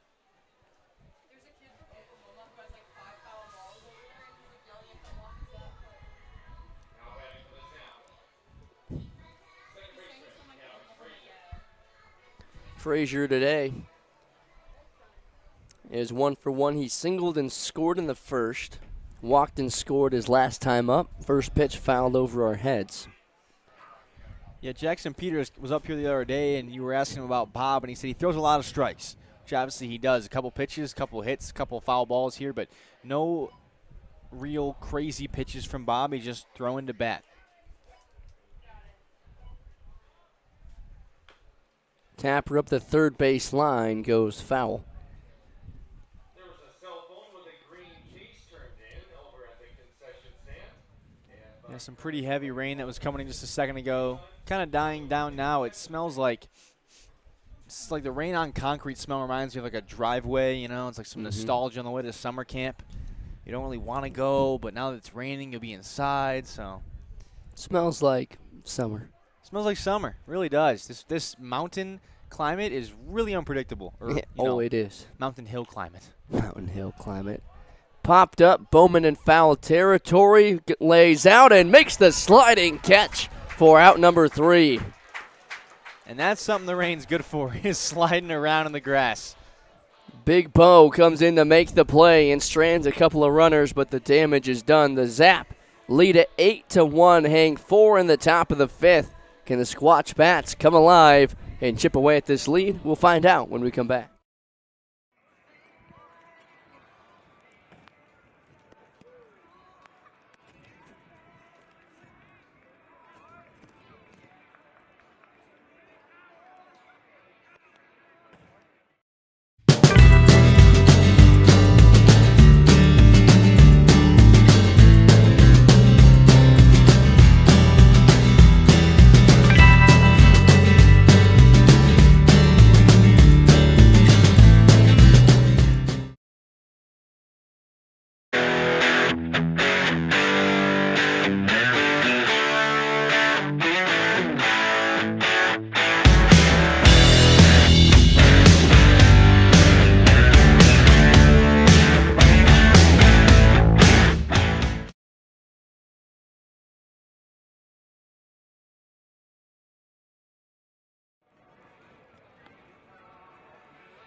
Bottom of the 5th, Diego Trujillo to lead off. He's 0 for 1 today. Struck out his first time up. Looking to spark the offense here in the bottom of the 5th, trailing by 7. First pitch, hacked and missed at. It's 0-1.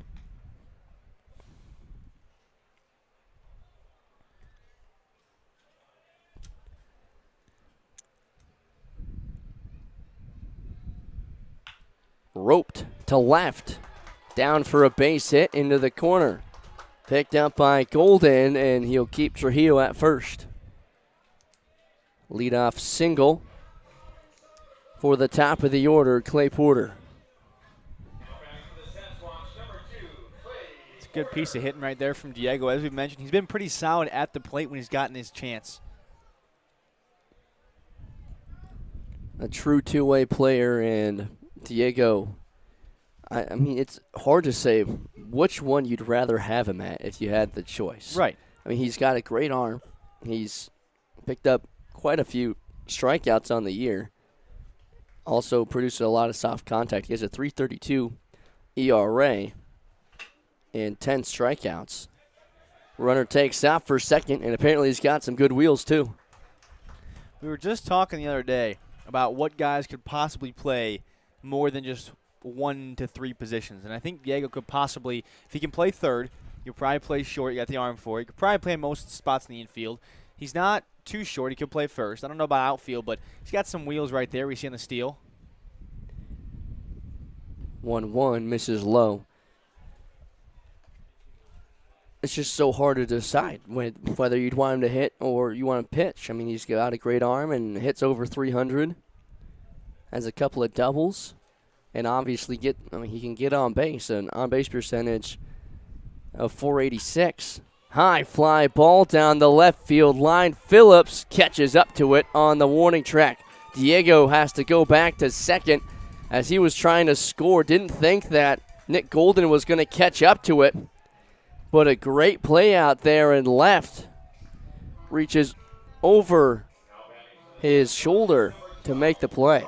That is a phenomenal play out in left field. That is one that probably has a very low catch probability for most outfielders, and he read that right off the bat and got on his high horse. Yeah, perfect route on it. Got underneath it like a receiver and was able to haul it in. And kept both feet in bounds. That he did. That's a true catch right there. Toe tap. Nice play. That's a beautiful play. Here is Carson Rather. First pitch is a breaker and a wave and a miss. Carson today is 1 for 1. Had a sac fly to left and singled his last time up.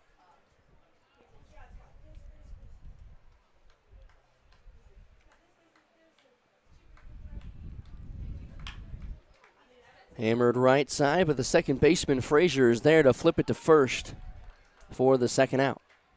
Boy, that ball hung in the zone for a minute. Rather was probably licking his chops, and he hit it on a line, just didn't get it up enough. He wanted it, but just got on top of it and was in front. Here's Sam Kwabnowski trying to capitalize with the runner on third.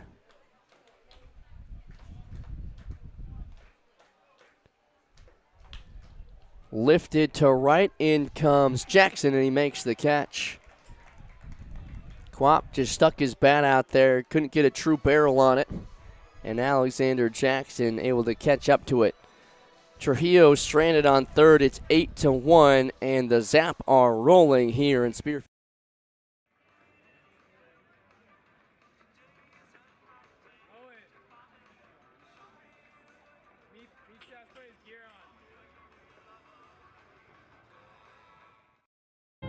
We're all going somewhere. Going higher, faster, farther. Going in new directions, to new places. At Monument Health, we keep going so you can keep going. We're dedicated to advanced orthopedic care with the latest innovations, technology, expertise, and treatment. So keep exploring, keep making memories, keep going with Monument Health as your partner. Learn more at monument.health/orthopedics.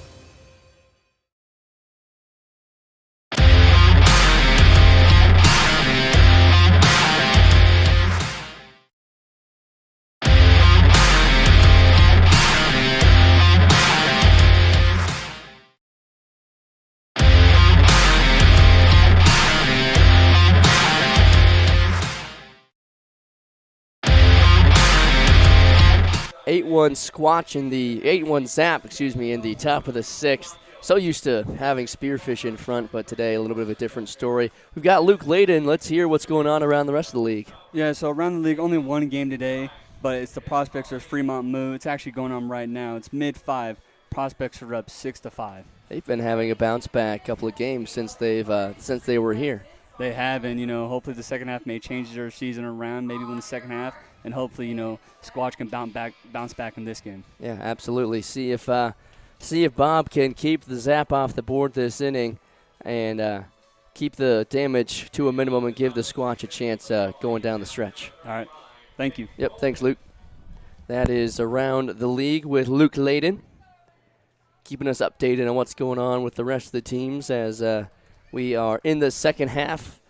For the most part now, we're just trying to keep up and see who we're going to be playing in the playoffs and who's going to be hot.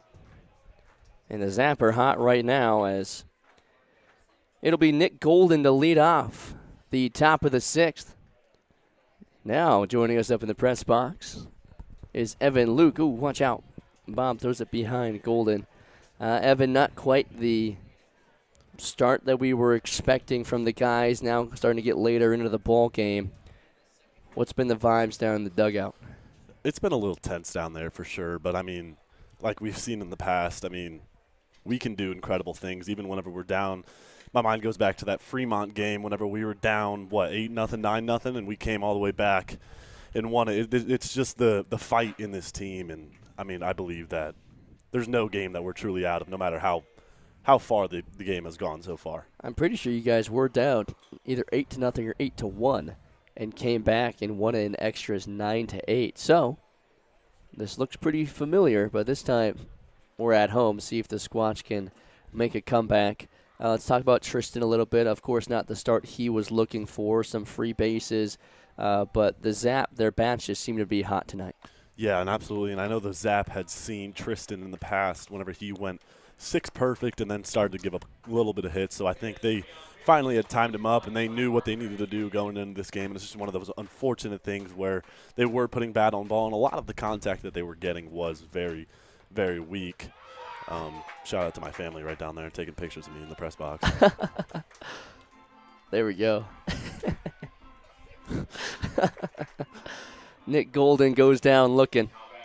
It'll bring up Ty Farwell. How long have your family been in town? They got here, what's today? Today Monday? It's either Tuesday? I think today's Tuesday. Yeah, today's Tuesday. They got here on Sunday then. Nope. Okay. Saturday. Saturday? Saturday. So they've been here for a few games. A little bit. They're kind of bringing bad luck, I'd say. Well, hopefully that maybe they just need to drink some Squatch Juice, then that'll turn it around. Right, exactly. Here is Ty Farwell to face Bob, who just picked up a backwards K. Breaking ball, drops in. Good pitch there from Bob. And Bob, one of those guys who's been consistent all year long in that quote-unquote fireman role. He's just been phenomenal so far out of the pen for us this year.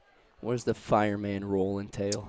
You got your starter or, kind of a long reliever going, and they're starting to throw a couple balls. They're going all over the place. Maybe they're getting knocked around a little bit. That's whenever you call them the quote-unquote fireman. Usually they come in, get 1, maybe 2 outs.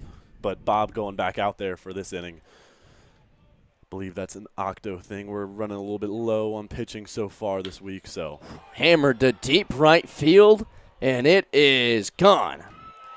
Solo shot for Ty Farwell, and that sucker got out of here in a hurry. Yeah, the bats for the Zap have been hot all night long. A lot of bloop singles, but some hard hit balls, and like we just saw right there, whenever they get a hold of one, it's going to go far. That's for sure. Makes it 9-1 in favor of Oahe. And this team has been red hot as of late. They've won 6 of their last 7. a much different ball club than the last time they were here. Yeah, absolutely. And you'll see that, like, going into the season, you know, for us, during that Hastings series, we went 0-3, and, you know, it looked like it was kind of going to be a rough year. Bounced back, got 2 wins against the Moo, and then they took 3 back from us. So it looked like it was maybe going to be a rough year, starting off 2-5, 2-6, I believe. And then teams can turn around that quick with guys coming and going. You really never know who's going to be on the roster, and it's just one of those things where it's all open during summer ball. You could have a terrible first half and then win the second half. So never count anybody out. Which is why we have the playoff format the way it is. Absolutely. Guys going in and out, giving a chance to teams who have more guys coming in the second half than the first. But the Squatch don't have to worry about that because they are in the playoffs. Absolutely. And by the time we get to the playoffs with all the players that have left and whatnot, I still believe we'll have a very strong roster going to that playoff series, and I'd favor us against whoever we have to play. Especially if the bats in the arms stay as good as they have been the last month and a half. You guys have been one of the toughest teams to beat. Bowman gives it a look. Rather in front of his dugout, makes the catch with all the gear still on. Yeah, and with the loss of some starters, I believe Will Furry will be leaving here in the next 2 weeks or so due to an inning limit that was set by his coach. I know Tristan is going to be leaving within the next week as well. It's just going to be an unfortunate thing. But we have guys who Bob had started the game down in Hastings. You'll have Caleb Hoppy here all summer, who was money last night. Rin was money last night. Caleb Hoppy, the doubleheader yesterday.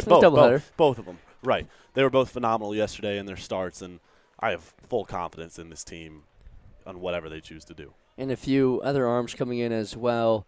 Had Mitch Hamrock get his Spearfish debut the other night. Luis De Los Santos got in yesterday. And it looked like another new name down there. Wesley Payne just got in today. Wesley Payne, he did. Lots of confidence in this pitching staff, like I said. I mean, just the resilience. We've had our bad games, that's for sure. But whenever we're money, we're money. That's a good thing. It's hard to string together hits when this bullpen gets going. Absolutely. Here is Quinn Ludvigsen. Now, I've got to ask about the play that happened in the first with Quinn.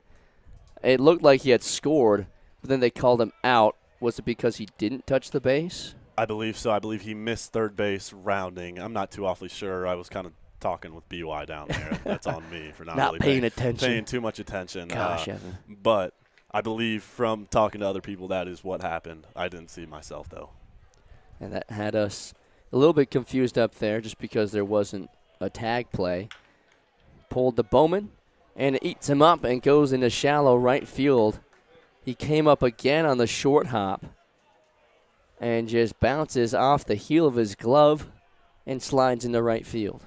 That's the 4th error for the Squatch so far tonight. Has not been too awfully good tonight, but been money all year. Like we said, Ben Floyer not playing at short. It'll kill you a little bit. And especially with, you guys secured the first half, so the general consensus is you're going to get a lot of guys who haven't played a bunch their time. And also, with the departure of Peyton Ford and Nick Work, there are going to be new faces who either have to step up or just straight up new faces that are coming to town. Absolutely, and that was the biggest shocker for me, like coming into the season. So I had signed a full year contract, but I had no idea you could do half a year and whatnot. So the team that we had in Hastings in that first series is going to be completely different than that team that we're going to have in that championship series later on during the year. We'll see who can step up in the place of so many guys who've become fan favorites, have had their heroic moments in front of this home crowd. It's the funny thing about summer ball. You become so used to the guys that are in and out of the lineup every day, like Peyton Fort and Nick Work, who were everyday starters at second and third, and then all of a sudden, in the blink of an eye, they're gone.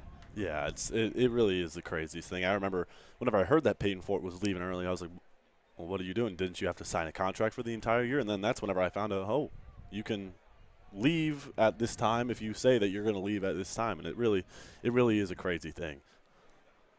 Just creates a lot of turnover, but you guys have stayed together through a lot of the change already. Jared Pugrad takes outside, close pitch, and Rather is slow pulling that one up. Yeah, you could tell Bob thought that was a strikeout, as I did up here in the press box as well, walking off the mound. It's been a little bit rough tonight. I'll just say that. Breaking ball pulled to Trujillo, picks it up, goes to second for the force out. And the Squatch give up one run on a solo bomb by Ty Farwell. And it's 9-1 headed to the bottom of the sixth.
Leading off the bottom of the sixth inning for your Spearfish Sasquatch, number 1, center fielder, Aaron Neal.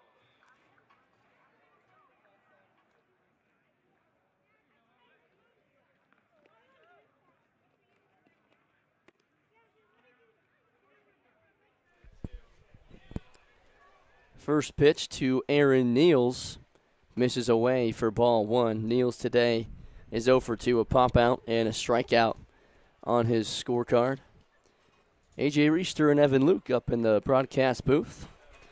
Evan, unfortunately, you're going to be leaving us here in a little bit. Yeah, I mean, I really have enjoyed my time up here in Spearfish, and I've loved it so much. I want to come back here next year, absolutely. And it's one of those unfortunate things where it's a baseball thing that happens. I mean, arm gets a little tired, and you got to go home. But hopefully, I'll be ready for the upcoming season of Mule Ball.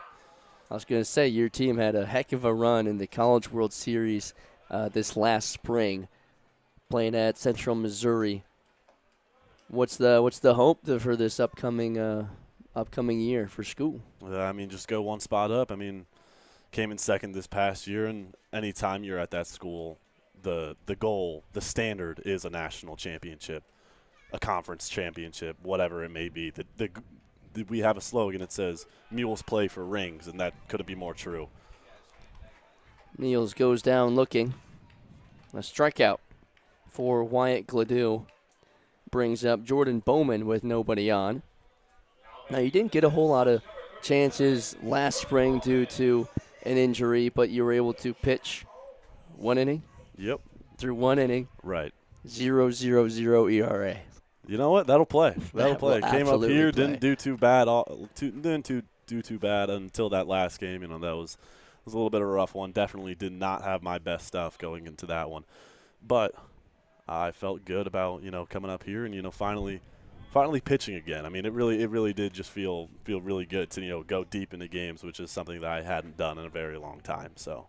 And that's been a conversation that we've had up here quite a bit with a lot of these guys. They either didn't pitch at all in the spring or were coming off injuries, and this is really their first workload for some guys since high school. Yeah, and it's been great to see how those guys especially have just battled. I think of Jack Riley, who was another red shirt. Will Furry got his opportunity to pitch in a lot during the season at Capitol, but he's still a freshman, and especially whenever you play teams like Hastings or even Fremont. Like, I know Fremont is loaded with Division I, Power 5 Division I guys, and just seeing how he's able to dice those guys up, especially at at the level that he was playing at before. I mean, it just shows you there's not too big of a gap between, D3 or D1. Chopper to short. Pugrad throws out Bowman for out number 2. Bats have been a little bit quiet tonight for the Sasquatch, but like I said numerous times, knowing us, never out of this game. It doesn't matter if there's 1 inning left or 3.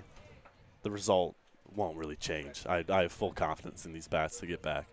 And we talked about the Fremont game coming back down 8-1, but even in the game that clinched you guys first half, oh man, coming back for that one. Oh boy, that was that one was on me for sure. getting down early, but I mean just the resilience of these guys, and I came back into that dugout after unfortunately having to come out. But just sitting on that little trainer's table, and I had plenty of guys come up to me being like, don't worry, we got you. And I had full confidence in them, and I knew that what they were saying was nothing but the truth. And lo and behold, they got me. Phoenix Brandt, fresh out of high school. 17 years old. 17, yeah. I mean, it really is just crazy. And it ended up being, like you said, came down to the final inning. They stayed in it and scored 5 runs in the bottom of the 7th to walk it off. The Squatch are never out of it. No, absolutely never. And even with 2 outs like this, we've seen numerous rallies with 2 outs. All it takes is one guy to get on. Then you get a little poke in somewhere, and then somebody hits a bomb. It's you string together at-bats, string together guys on the base paths, and good things will happen. Create mayhem on the base paths, and some pitchers, just can't handle guys on the base paths. Well, here's a guy at the plate that always causes havoc on the base paths, Isaac Martinez. He has quickly become a favorite to take over that fastest player on the team title. Oh, absolutely, yeah. You get him on, and it's amazing to see him run because he really is. I'd say he's the fastest guy on the team. You saw him pick over 4 times in a row last night, trying to keep him on that base, and even then he was still thinking about going after that. It looks like he's not even touching the ground when he's running. Right. He just floats down to first. There's a ball in the dirt, and it's 2-1. And this is one of those pitchers where it really is just I've heard so many stories about guys, coming from these big D1 schools. You're seeing 90 every day, and then you have to come out here and not dishing him, but it's coming in real slow. Like it's levitating in there. Rope down the left field line, but foul. Scott was hustling, trying to pick up third base, but just couldn't hug the line. I mean, especially for guys, like you said, our South Dakota State friends. Carson Rather attends Miami of Ohio. To make it clear, Miami of Ohio. The fake Miami. the fake Miami. But you're absolutely right. Those guys are facing high 8s, low 9s, some of them mid 9s. And then, especially in the Nebraska series, when you're facing guys that are not pitchers, poke to right field, and Martinez is aboard. But you're facing guys that their fastball does tap out at the low 8s, and for those, if that, yeah, if the low 8s, the non-pitchers are just lobbing it in there. It's not easy to try and wait on it and barrel it up. And I think it's one of those things where the pitcher or the batter's eyes just they light up. They see something coming in, looking like BP, and you're used to high velocity pitching, and it's tough to adjust to that. You'll be swinging out of your shoes and missing. The pitch looks delectable. Yeah, you could say that. It looks real good coming in. And then just like Wurtzy's popcorn right now. It does look delectable. I'm going to can't be eating on the broadcast. I was going to steal some. Don't want to give the viewers like ASMR food chewing. Pulled right side, sneaks under the glove of Ludvigsen. Scott's around third. Now he's coming home. The ball got underneath Jackson, and Hansen's into second with an RBI single. And Carson, one of those guys, slower start to the season, but I mean, you can tell he's another one of those guys where redshirted his freshman year, coming out here, hadn't seen live hitting in a long time, and he's been getting back into the swing of things, and I can tell, like, whenever he comes into full force, he will be just a phenomenal player, an everyday player for the Sasquatch. He had limited action in that first half, but a lot more opportunities, now starting to find his swing with a more consistent role, and this is what happens. Yeah, absolutely. And even after that season where he, didn't play at Lower Columbia, he had to take, I believe, a month. He came in a month and a half late. Something around there. I don't even know how long we are in the season. Every day, I don't know these either. days have just been flying by, man. It feels like 2 weeks, and other days it feels like 3 months. Oh, absolutely, yeah. But, like, you think back to that Hastings series, and I'm like, wow, that just feels like forever ago. But then it really has just flown by. We're already into July, and it really is crazy. Got to pay rent, unfortunately. That reminds me, man, I have to do that. I'm calling my mom after this. Gosh. Help me out, Ma. Got to pay rent. Luckily, rent in Missouri is not too bad. I only pay $305 a month for my What? apartment. I split it with we got 5 guys living in our apartment. It's like a I got a lot of people in my house. It's more of a condo type deal though. It's like 3 stories. You got a bathroom. You got 3 You're making me mad right now. 5 bed, 3 bath, living room, kitchen. Just patio, keep flexing. Just deck. keep flexing. It's okay. I mean, I'm not getting mad at you at all yeah, but right you now. have to think I'm in Warrensburg, Missouri. Like, I love the college town, but like in terms of being it being a town, it's like it's just a Midwestern, like nobody knows what the town is unless you go to school there or you're from there. I want you to know that's about half what I'm paying. But you get the pleasure of going to a Big Ten school. And the house doesn't look like a Big Ten school, I'll tell you that much. It looks like it's going to cave in at any given moment. You slam the table too hard, and the house is going to fall apart. I mean, I guess the one downside is our carpet's pretty bad. We have like a. You guys have carpet? A poop brown carpet. You guys have carpet? We do have carpet. Sounds nice. Got shredded up. I'd rather have like tile or wood. I'd rather have tile or wood. I think that'd be so much better than whatever our carpet is. Fair enough. I don't know. With our wood floors, they're scratched up and the mud starts to blend in with the wood. You can't really tell what's dirty and what's clean. Yeah. Got to get a cleaner out there, man. That's all it is. Do a little bit of remodel. I'm already paying double for rent. You think I can afford that? That's fair. That's fair. Here's Diego Trujillo trying to keep this inning alive. Tapper to the shortstop. Pugrad picks it up. The throw across the diamond is in time. The Squatch to get one back. It's 9-2, a little 2-out rally. And the Zap will be coming back to the plate in the 7th with a healthy lead.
(9-2) Zap. The Squatch get one back.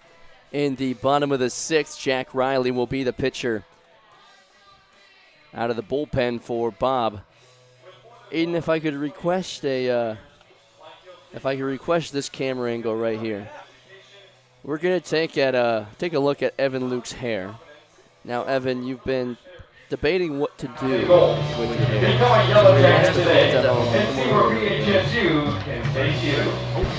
There we go. All right, chat. What should we do with loose hair? Having loose hair. Throw it out, like kind of towards the back, but then I have that like hat kind of like. I'm a few hat most of the time. You'll never see that with a hat. That's bad. But if you let it go, then you can get some of that like hockey hair. Yeah, that was the goal, and then I just straight out to the barber, and they come and chop all this. All the back, all the sides. I got a buzz cut back in March, and this is the first my hair. I mean, what you could do is what Sam does with his hair. I mean, look at that. The long, luscious locks. Yeah. Scoot over a little bit. Let's look at, I mean, you think you can pull that hairdo off? I think I could. I mean, it'll take time for sure. But just don't touch it for like 3 years. Yeah. I think that's the move. Thanks for coming up here, Samson. Always keeping us locked in and enjoying the ball game. Just got to step over Ben. Not that hard to do. Oh, wow. Oh. Ben, how tall are you? 5'9". That's a lie. That's not a lie. When you stand up over here, we're going to – because I'm 5'7". Okay. All right. He's got cleats on. You have to take that into consideration, you'll take too. your cleats off. I'll take my shoes off. We're going to get down to the bottom of this and see if Evan's burn is for real. Here is Jack Riley, the 6'1 freshman from Sioux Falls, South Dakota. Attended St. Thomas University last spring, but has hit the transfer portal. Redshirted his true freshman year. And fouled away. And in talks with Jack, I believe he's going to be wanting to go to a local community college, kind of a little bit closer where he lives in Sioux Falls, as opposed to, kind of a bigger school. Kind of get his feet under him. No, he's going to go to a place that he's going to play every day, and that's his goal. Hack and a miss, and Riley picks up his first strikeout of the night. That's a big thing for Riley, kind of getting that first guy out. He's had troubles with walking the first runner of most innings, but good strikeout for Jack Riley. His last outing was just a few days ago against the Plainsmen. Threw 1 inning, faced 5, did have a couple of walks, but did not give up a run. Oh, man, look at that picture. Look at that picture on your little sheet. He looks good, man. Yeah. All suited up. Tie's a little bit off center, that's for sure. I think somebody's going to need to teach him how to tie a tie. You know how to tie a tie, Ben? Oh, Evan? Oh, I do know how to tie a tie. Yeah? Yeah, I watched Jason Tatum's little video on how to tie a tie that he made back whenever he was in Chaminade. Shout out St. Louis High School. So Jason Tatum taught you how to tie a tie? He did, technically, yeah. Wow. You could say that. Good for you, man. You could say that. Me and him are tight like that, Just boys? Yeah. See, would you consider him a father figure since he taught you how to tie a tie? Kinda. And I mean, this guy right here in front of me, he was tying my tie forever, but he would never teach me how to tie a tie because he didn't know how to teach it. He just knew how to do it. So he'd tie a tie on him, and then he'd give it to me because I used to go to a private school, and we'd have to wear ties sometimes. So do you think there should be a video on how to tie a tie, but also how to teach to tie a tie? I think so, because I think my dad would need to watch that. Just ask your boy Jason Tatum. I'll get him on the phone, and I'll make sure that he does that. I mean, he's got some free time right now with the injury. Exactly. So. Right. So I mean, might as well. Right. Might as well get back to making videos and helping out guys like you. Get him off Twitter and on YouTube again. That'll be so much better for him. Right. Exactly. Here's Andrew Phillips after back-to-back Ks by Jack Riley. His season high is 3. That was against Fremont at the beginning of June, just his second appearance. Broken background ball to Diego, picks it up, throws to first, and it's a 1-2-3 inning. That one almost got back and hit Jack, but he is all right. Collecting some lumber here in Spearfish as another broken bat. It's 9-2, bottom of the 7th when we come back.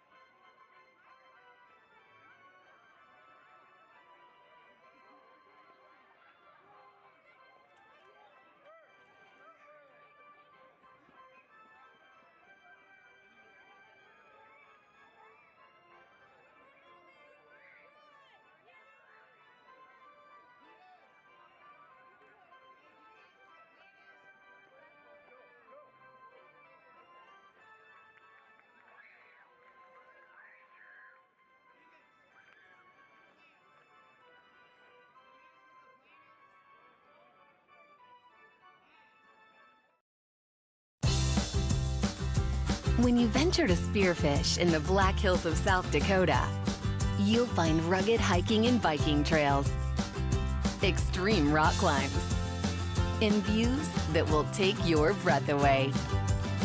Plan a Spearfish vacation and come find your adventure. Spearfish, my great place in South Dakota.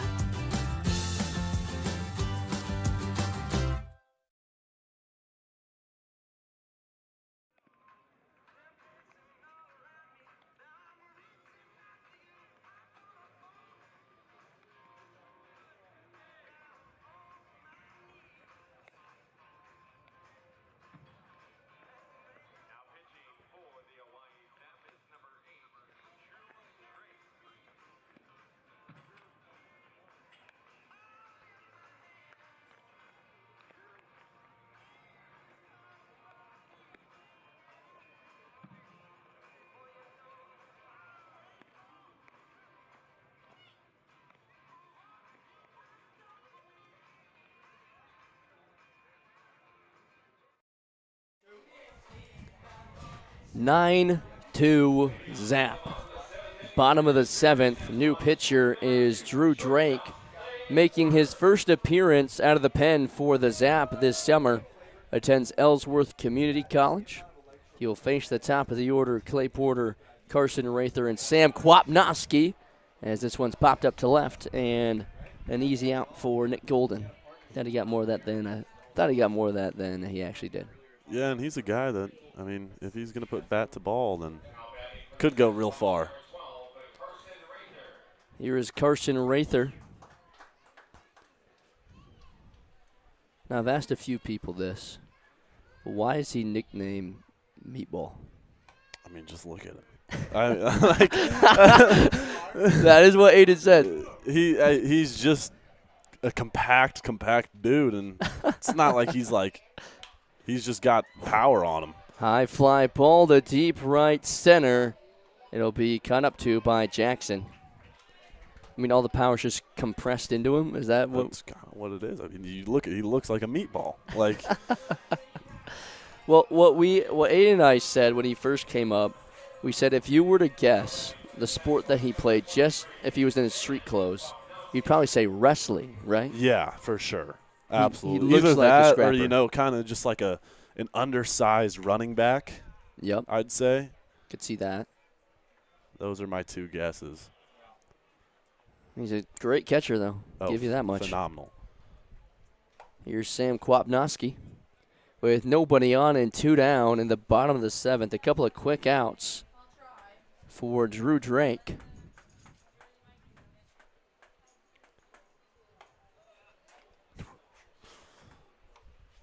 Good hold by Kwap. Great eye. Been a few close calls tonight. That's for sure. Takes all the way.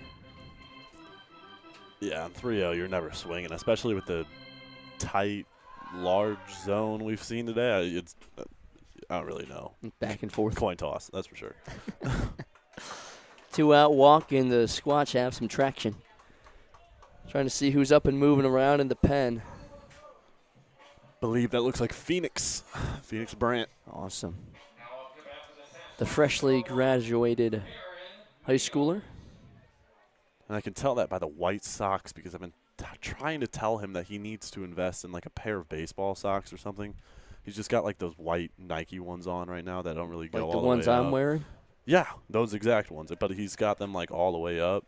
Oh, no. Trying to use them as baseball I've been saying, like, socks. in college, he doesn't really get it yet, I guess. He was a high schooler. But in college, you wear baseball socks. You don't really wear little Nike socks.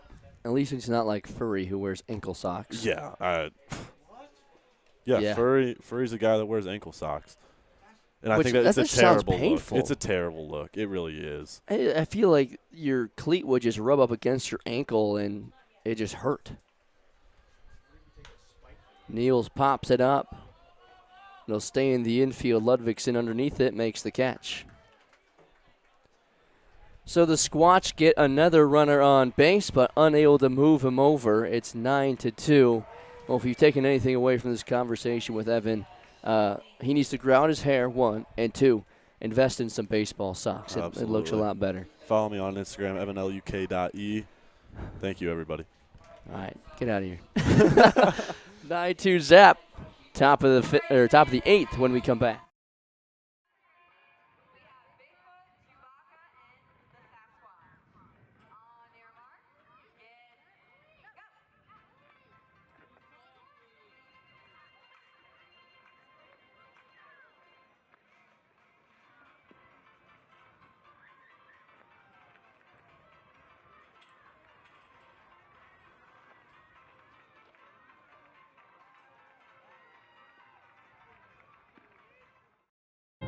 We're all going somewhere.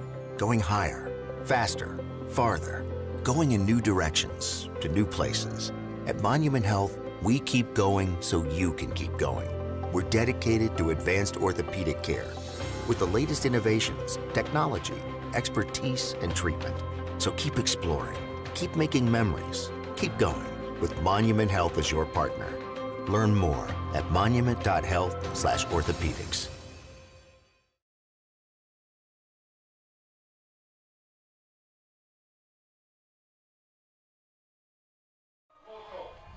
Relieving Evan Luke on the headset is the supposedly 5'10 sophomore from Houston, Texas, attend Southwestern University, Ben Foyer. All right, Ben, get in screen. Okay, right, you have cleats on. I do. I am supposedly 5'7", and you have it listed as 5'10". Yes, I do. So we'll let the fans at home. Is there a 3-inch difference right here? Do we really think? Go back to back. Do we really think there's a? There's definitely a little bit, but I haven't. I'll I give find myself 5'9". Okay, that's a little more A little bit believable. more. I think 3 inches might be a little bit of a stretch.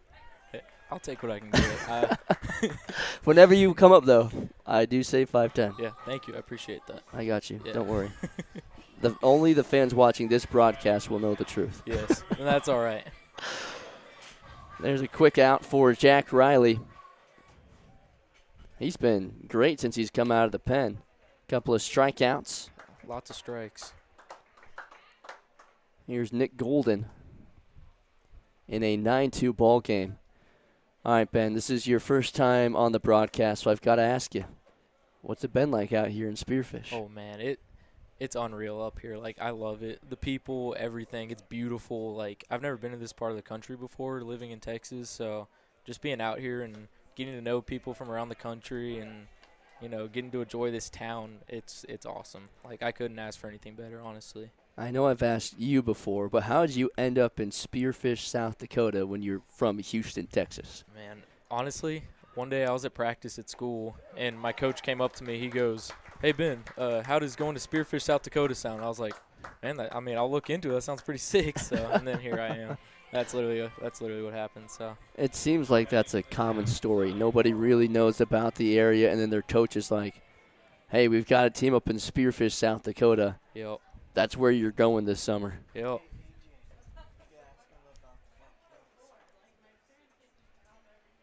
Here's Ty Farwell hacking a miss as Riley has 3 strikeouts now on the night.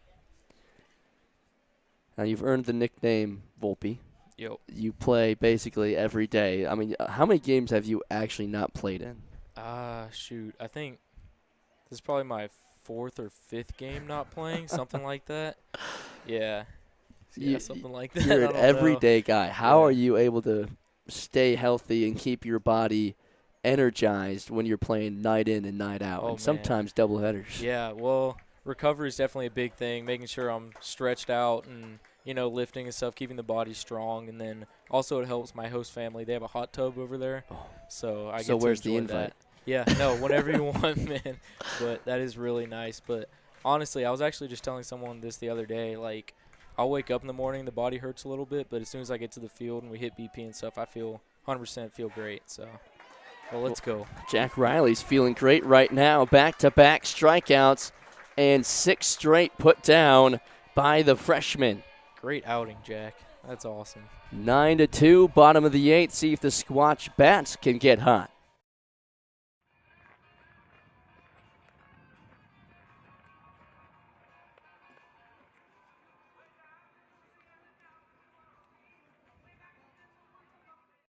The Spearfish Sasquatch have won the first half and are in the playoffs. You don't want to miss watching this historic team in action. Join us tomorrow night for Game 1 of a 2-game series against the Oahe Zap. The fun starts with Back to the Future Night presented by Black Hills Exteriors. Game 2 is on Wednesday with Mr. Sasquatch Night presented by Squatch Juice. Catch all the action live on YouTube or head to SpearfishSasquatch.com and get your tickets today.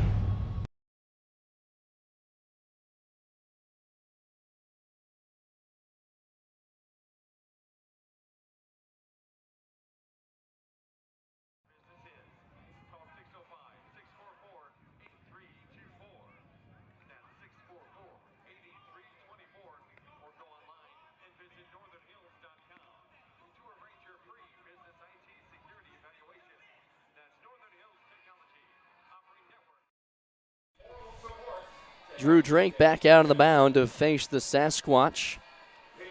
Leading off, it'll be Jordan Bowman, 5'6", due up. Bowman today 0 for 2 with a strikeout and a ground out. Ben Foyer still up here in the press box with us. Ben, your bat's been getting pretty hot as of recently. You have one of the few triples this season. Has there been anything that you've been working on recently to get that swing perfected? Gosh, let's go. Bobbled. We'll take that. Bowman's aboard. No, I mean, honestly, I just try to keep the same approach, not to, I don't want to complicate things too much. And then once something starts feeling good, I try to, build off of that, especially in BP, feel the same things over and over again. And then when you get in the game, it's all about just competing and trusting you're better than the pitcher. And then, whatever happens, happens. But definitely feels good to, get hot, watch some balls fall, and get some more hits. So. Well, your glove's also been hot all season long. That's why you earned the nickname Volpe. Have you always been a defensive guy? Yeah, I'd say so. It's something I take a lot of pride in. It's just my whole life. I think from a young age, I had a coach he was a shortstop, and then I became the shortstop on his team. So it was just something I learned to take a lot of pride in. And just making a lot of plays for your pitcher. That's my favorite thing about baseball is making plays and getting outs for the pitcher. And I feel like it's a really important part of the game. And sometimes people look past that, but I take a lot of pride in it, and yeah. Is there a shortstop or a player that you try to emulate your game off of? Oh, for sure. My favorite, I think, is the best is Francisco Lindor. I think he's awesome. And then my hometown, Houston, Jeremy Pena for the Astros. I watch him a lot too. I like to watch highlights of those guys on YouTube and stuff, and then see kind of how they make plays and they attack different balls and stuff. And I try to, I guess probably basketball players do the same thing, watching highlight tapes and stuff. But I try to do that and see how they do it because they do it awesome, and try to be like them. So strike called at the bottom of the zone. Oh boy. Thought you were gonna say Anthony Volpe. Oh, not gonna lie. No, yeah. Well, it's hard. If I'm walking around Houston, I say I'm an Anthony Volpe fan. A lot of people wouldn't like that. So. That's very. But he that's is a very great fair. shortstop. He's also awesome. Chase Scott in a full count. Bowman on first. And time is called before the pitch is thrown. I've got to ask about the walk-off home run. Everyone that's come up here, of course it was a crazy moment, but what was your perspective on it when Phoenix crushed that 3-run home run? Oh, my gosh. Well, I was sitting in the dugout and, lifted to right field. Jackson toward the line, lays out, and it's behind him. Bowman has second. Scott has to hold up. Bo's into third. Let's go. And runners on the corners with nobody out. No, yeah, but I was in the dugout watching the whole thing, and, something about our team I think special is we always feel like we have a chance to win, especially no matter the score, however late in the game. But I just remember I saw the ball come off his bat, and off the bat I didn't necessarily think it was a home run. I just know as soon as it hit the bat, he hit it so hard I knew we won. So I just ran out of the dugout, and then all of a sudden it's like, oh, my gosh, that was a home run. So he hit that ball on a line. Well, easily the funniest part of that whole celebration was Seth Nelson walking out with a chair over his head. Oh, yeah, what the heck? I did ask him about it. He said that is the seat he was sitting in when Torelli walked it off against Hastings. Oh, okay. Ground ball to short. Pugrad flips to second for the out. Bowman comes in to score. It's an RBI fielder's choice for Martinez.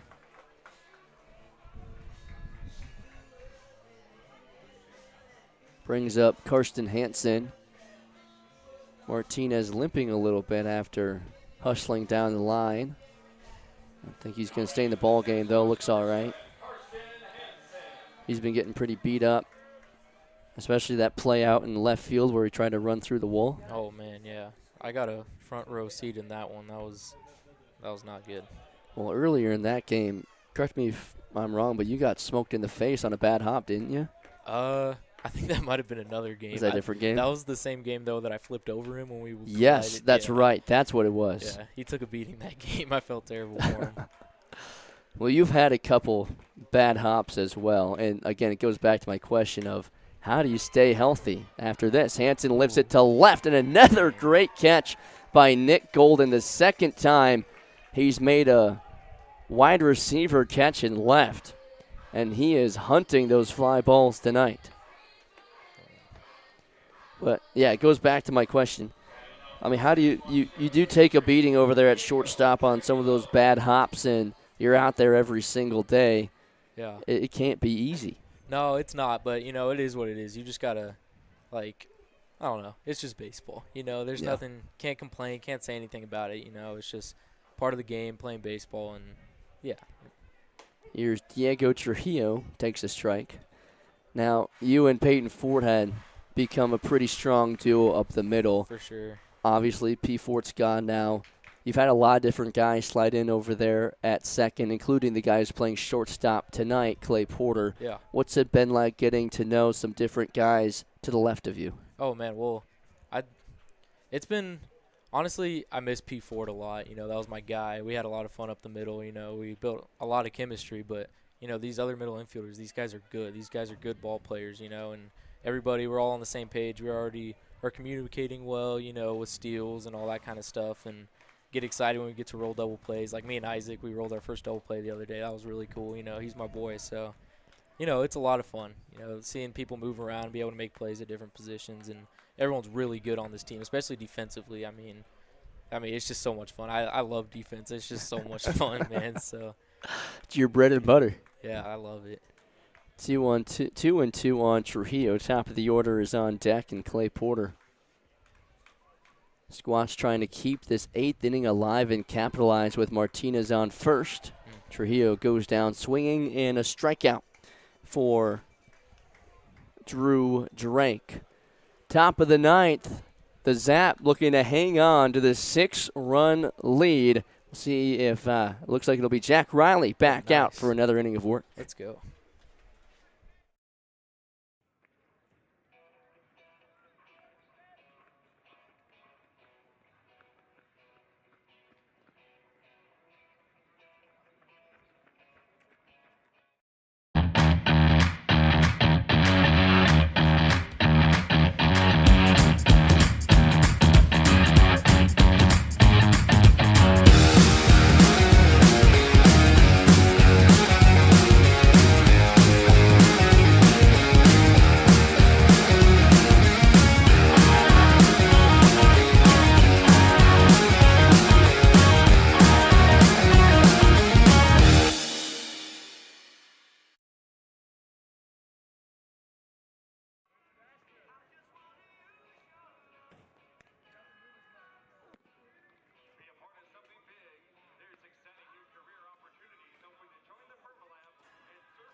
Nine 3 Zap, top of the ninth. Jack Riley back out for another inning of work. He's faced the minimum through 2 innings.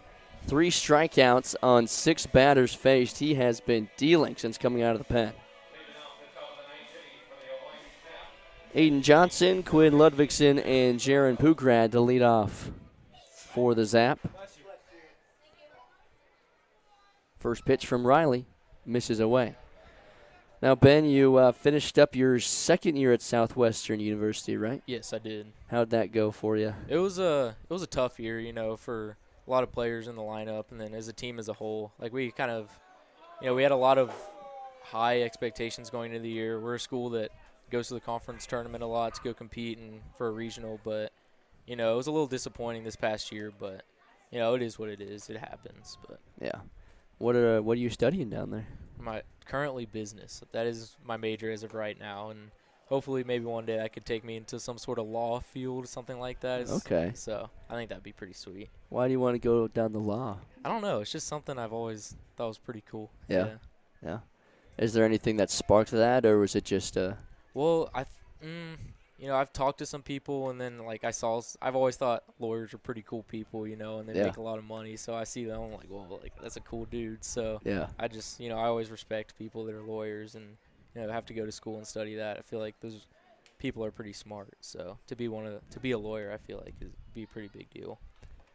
I was half expecting the funny answer of, I'm doing business.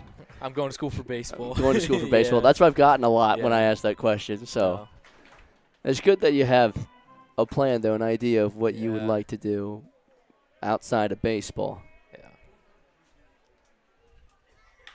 Line drive up the middle, and that is the first base runner that Riley has allowed. Yeah, there's a lot of smart people at my school, too, so being at least somewhat studious is a pretty important part of it. I mean, keeping the grades up, and the classes are pretty hard, at least in my opinion. I don't know what other people would say, but it's absolutely an important thing. So fingers crossed for you that all works out. Yeah, thank you. Pinch running for Aiden Johnson will be Jake Daly. Johnson was the starter on the mound. Once he came off the mound, he stayed in as a designated hitter, but now he'll be pinch run for. Here's Quinn Ludvigsen. There's a strike. Nice. So I got to ask about the play at third. I asked Evan about it. From what we've all understood, it's because he missed third base. That's why he was called out back in the first inning. I'm not sure. What I thought happened was I thought he didn't tag up completely. Here's a ground ball up the middle. The throw to first is in time. Nice play by Clay Porter at short. Yeah, I didn't see the play live. I just figured that he left early or something like that, and so he didn't tag up and we got the out. Yeah, that's what I thought. We were confused because Quap didn't catch it. So when they checked at third, we were like, okay, it can't be because he didn't tag up because it wasn't caught. And it would have been the third out anyway. So we figured that it was because he didn't step on the bag.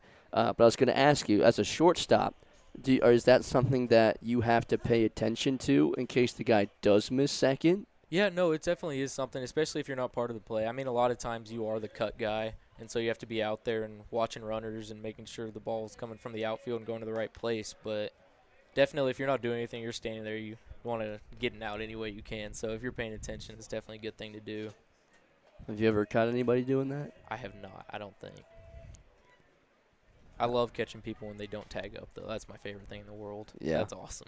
Saying, hey, throw it here. Yeah, throw it here. Let's this get kid's out. Yeah.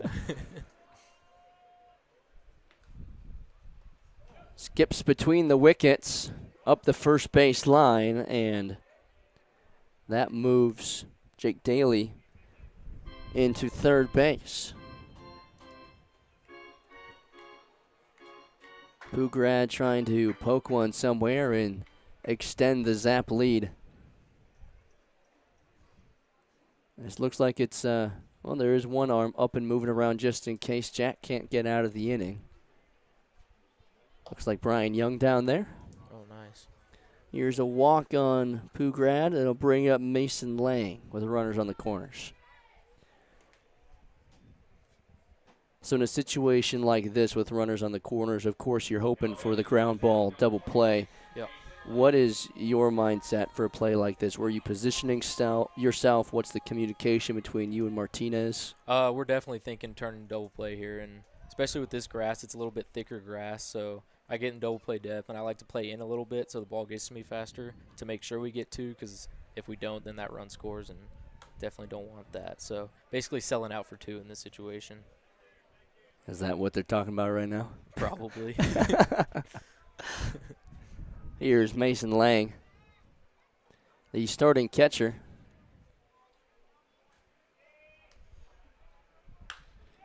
Lifted to right field. In is Kwapnowski, and he makes the catch. The throw in from right, and that's going to keep Daly at third. What a hose from Kwap. Yeah. I wouldn't test his arm either. He was ready for it. Yeah. He's good at throwing people out. Him and Mooser. Yes. Oh, yeah, another big loss. Yes. Yep. Ethan Mooser, great bat, great arm, even better person in the dugout. Yep. Here's Alexander Jackson with runners on the corner still, but 2 down. First pitch finds the zone. Sun starting to set here in Spearfish. The lights are on, and it's another beautiful night at the ballpark. Had a little bit of sunshine rain earlier. Yeah. That reminded me of Houston weather. It's always about like to ask that over that. there. Yeah. Yeah. Yep. Humid. Doesn't look like it should be raining. It's raining. What's going on? Jack in the driver's seat, 0-2. Nice. And wave and a miss. Rather will throw down to complete the strikeout. Nice job by Jack Riley to strand the runners and put up another goose egg. Last chance for the Squatch, down by 6th, looking for a rally in the bottom of the 9th.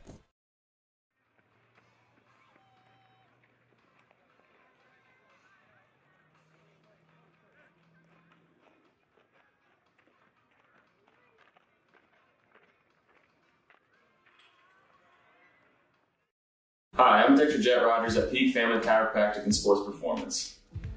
We all take different paths in life.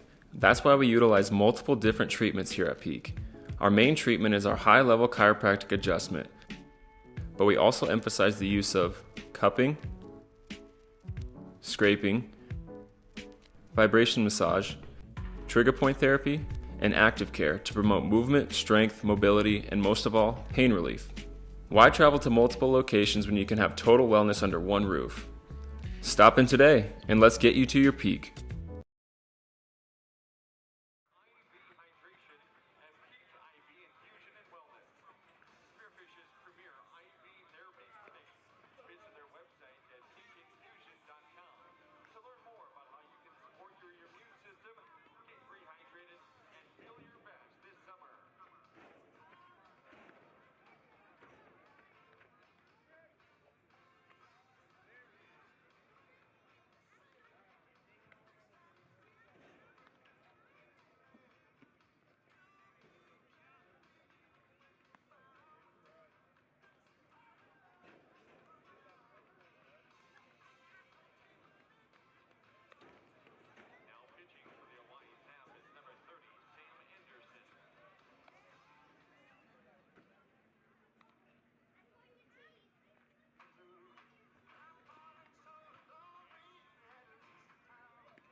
Two. 9-3, Zap, last chance for the Squatch, trailing by 6th in the bottom of the 9th. Clay Porter to lead off the inning. New pitcher for the Zap. Remind me of Sam Anderson. There he is. I couldn't remember if it was 10 or 30. Sam Anderson. And this is definitely an interesting game for the Sasquatch, who kind of dominated the Zap most of their first games in the first part of the season. Yeah, we Let's take a look back at those first few games against the Zap. They played 4 on the road, lost 1, and then swept them at home in 3 games. So they went 6-1 there, right? Yeah. 6-1. And of course, we've talked about it all the time. These are totally different teams from the first to second half. I mean, look who's at the plate. Clay Porter was not here for those games. No. And a guy who's also, guys who aren't here either. Think about all the guys that we've lost as well, right? Peyton Fort was one of the most consistent hitters we had. He's gone as well. He still leads the league in a lot of statistical categories, He even though he hasn't played in this league for a couple of weeks. Good hold from Clay. The 5'11 senior from Hesperia, California. Attended Cal Poly Pomona this last spring and is in the transfer portal. There's a strike taking all the way with 3 balls and no strikes. Yeah, Porter's been a solid bat so far. He's had a couple doubles, maybe just the one today, I believe, but he's had a couple, and he's been a solid guy at the plate. Ooh, thought it was ball 4, but he's going to have to stay put. Yeah, that one's definitely a little low. His buddy Chase Scott thought the same thing a couple at bats ago. Umpires playing with a 9-iron zone for a good bit of this second half of the game. Full count through the wickets, and Porter has a free base. That one a ball for sure, AJ. It'll be tough to get a rally going, but again, if any team can do it later on in the game, we've seen the Sasquatch do it many times. They need 6 to tie, 7 to walk it off. A couple of walk-off winners this season, one to punch their ticket to the playoffs. Rather digs in.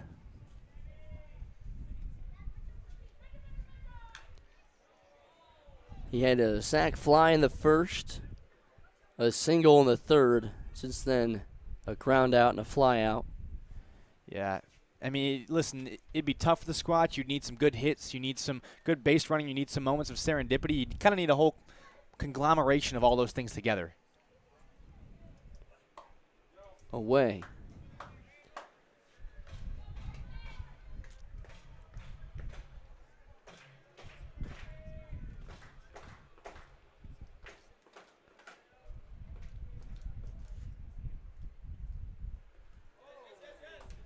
Gets away again. That's another free base for Porter. Thought it might have caught a piece of Rather, but it was Clay that hit, not his front foot. Yeah, not quite a very degenerate criminal, but obviously stealing a bag nonetheless makes him a jailbird later on in the game. The 2-1. Did he go round? No, he did not. Holds up, and it's 3-1.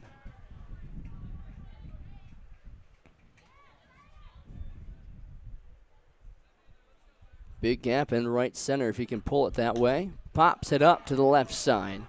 Shortstop Pugrat out. In comes Golden. Down to a knee, makes the catch.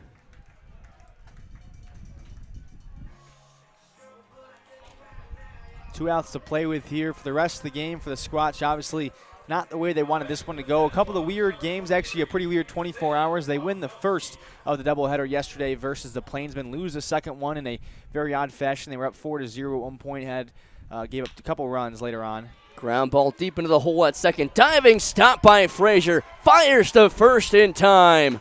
Highlight reel play by Gavin Frazier, and they are 1 out away from upsetting the Squatch. That is a phenomenal play right there. Sits Quat back into the recliner. And the Squatch are down to their final out. Here is Aaron Niels. Lifts it to shallow center. That'll drop in. Scores Porter from third. Brings the deficit down to 5. Here's Jordan Bowman. He's been turning baseballs into mashed potatoes the last couple of weeks. 3 bombs. Right now just needs to get on base. Great stop by Lang behind the dish. Keeps Niels on first.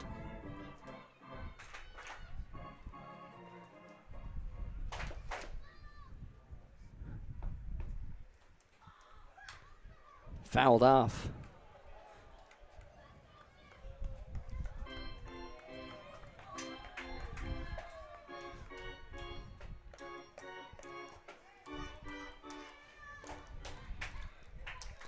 Even count, 1-1. 1 out to play with if the Squatch want to try and make a comeback. Here's the pitch. Hack and a miss. The Squatch are down to their final strike. After this game, they got some exciting ones coming up. Ben Zobrist night here in the future. If you're a Cubs fan, you know his old teammates, Arrieta, Rizzo. Of course, the kids know him as, Anthony Rizzi nowadays. But it's neither here nor there. The knowledge online is something that we don't know too much about, but we still hear it nonetheless. Anthony Rizzi. Anthony Rizzi. That's what the kids call him. Tapper back to the mound. Flips to first. And the Oahe Zap have taken down the Spearfish Sasquatch 9-4. Big win for Oahe as they take down one of the hottest teams in baseball. And now they take that crown. They've won 7 of their last 8 and are rolling here in the second half. Yeah, not exactly the way they wanted to cap this night out, the Sasquatch. They've got a game against them tomorrow, and they've got the 3rd and 4th off for some nice holiday festivities or whatever they want to get up to during those days. AJ, obviously unfortunate. You know, it's funny. The Sasquatch only had 1 less hit than the Zap. But a home run for the Zap and just some better base running. I think some better fielding as well. Obviously, Sasquatch had, I think it says 3. It might have been 4 errors today, honestly, but yeah, ultimately the free bases and the errors hurt, but you got to give credit where credit is due. The Zap were able to hit the crap out of the baseball today. 11 hits, 9 runs to show for it, and they take it 9-4. But you're absolutely right. The Squatch had their chances, 10 hits, and a couple of errors that helped them out, but could not get the timely hits, could not get the big inning that we are so used to seeing. And the Zap improved to 12-17 on the season. The Squatch dropped to 21-10. The first time they've lost consecutive games since late May against the Moo. Ever since then, they'd have 1 loss, but then go on another win streak. So this is first time since really that first week of the season that the Squatch have dropped back-to-back. Yeah. It's definitely a weird couple of nights, but I think kind of the same mentality you mentioned last night, right? It's you plan tomorrow. You got them at home again. You plan tomorrow. Have a couple of days off. You've won the first half. Keep trying to roll. Don't take that foot off the gas, please. But know that, okay, let's learn from this rather than dwell on this. Tomorrow night, join us at the ballpark, 6:05 first pitch for Mr. Sasquatch Night, presented by Squatch Juice. Again, thank you to Brandon, who joined us in the 4th inning to talk about Squatch Juice and the great work they're doing down there. Not only is it a phenomenal drink, but they are doing great work in the men's mental health region as well. So make it out to the ballpark tomorrow night. We'll have some Squatch Juice. The Squatch Juice van is here, so if you want to get some, they said they have some hats in there along with their incredible drinks as well. The Spearfish Sasquatch will look to bounce back tomorrow night against the Zap before the 2-day break. We'll break it all down and wrap it up with our post-game show when we come back. 9-4 the final. Don't go anywhere.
9-4 the final here at Black Hills Energy Stadium. Assistant coach Ryan Bachman now up in the press box with us.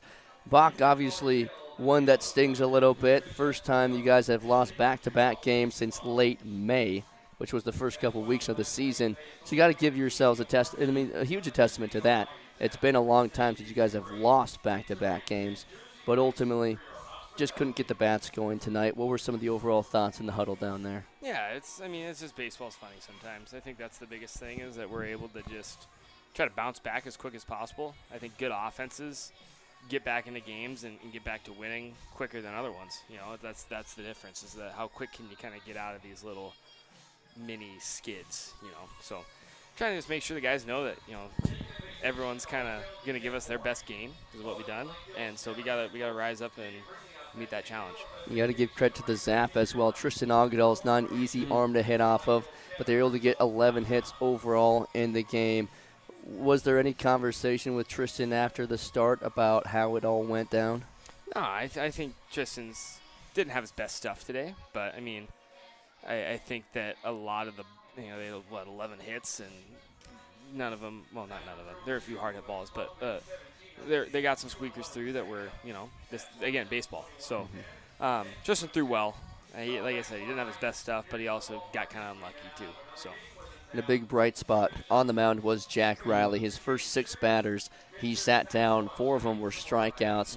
What did you see from Jack out of the bullpen today? Yeah, Jack just went out and threw strikes and competed, and threw quality strikes too. There's a difference between just getting the ball over the plate and then also, you know, making pitches to get outs. So he did a really good job of that tonight, and I think we honestly did a decent job of that the whole night. I think we made good enough pitches to get outs. We had, you know, couple errors and a couple just, you know, squeaky hits they got through. So I think our pitching staff, you know, Tristan and Jack, and even brothers too, did a good job tonight of making pitches to get outs. And you know, I think, like you said, the biggest thing was just couldn't get the bats going.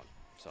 And you've been around game baseball for a little bit, and I'm sure you've gone through your stretches of not being able to find barrels, or everything you hit is finding leather rather than grass. Yeah. What was your mentality when you would go through a little bit of a skid?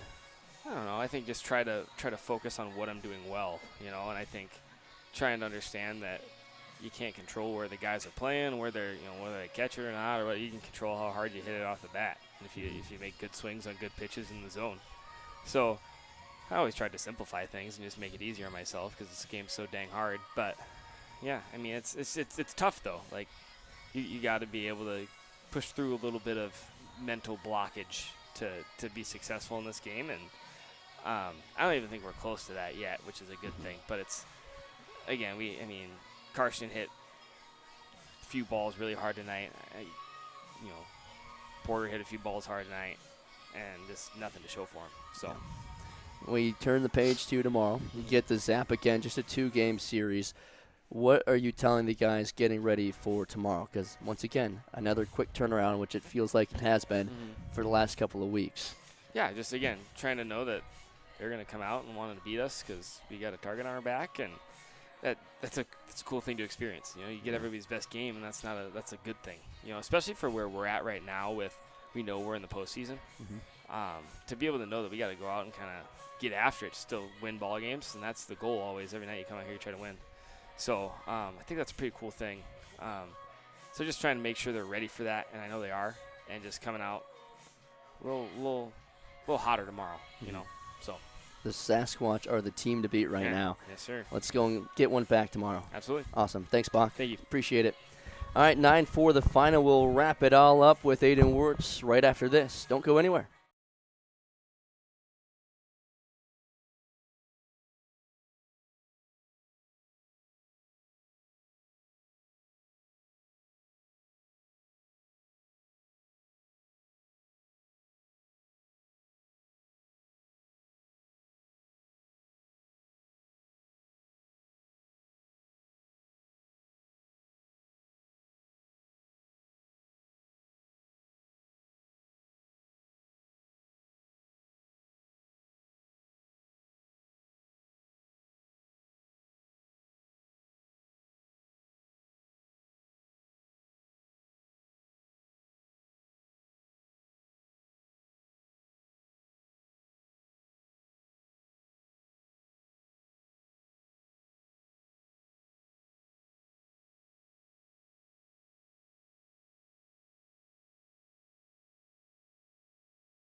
9-4 the final here at Black Hills Energy Stadium. The Sasquatch are handed their 10th loss of the season. The first time they've lost back-to-back since late May. We talked about it a little bit with Bach, but that's just a huge testament to what this team has been doing this last month and a half. The fact that they only had, 3 losses in the month of June. It's pretty remarkable to be able to say something like that, but ultimately it still stings when those back-to-back losses do happen. So, Aiden, if you were down there in the huddle in the dugout, what's the message to the guys who you're missing some of your key players? One, because a lot of them are leaving for the year, but two, Kyle Finn is sick, so that's obviously another big loss. Hudson Hart is on vacation right now, should be getting him back soon. What's the message to the guys in the dugout getting ready for tomorrow's game? Well, I kind of want to pick a piece of what Foyer said and bring it to the forefront of this table right now. The fact that he misses Peyton Fort, which you can reminisce in the past guys and miss those guys and still talk to them and connect with them. But now he's playing shortstop with Isaac predominantly playing second base. He was laughing and smiling about how fun defense can be and helping out your pitcher. I think we kind of have to have that mentality, right? Like, there's going to be errors. There's going to be passed balls and walks. You have to all cumulatively, I got that word right, help each other, right? And I think there's going to be moments where everybody gets frustrated. For example, like JJ the other night doesn't pitch the way he wants to. Agadal tonight probably doesn't start the way he wants to. We have had great starters, but also sometimes it's hard to start, it's hard to finish. I think one of the biggest things that Foyer said was this when he was talking about his experience with Isaac was they just turned their first double play the other day. And he was like, that's pretty cool. I love defense.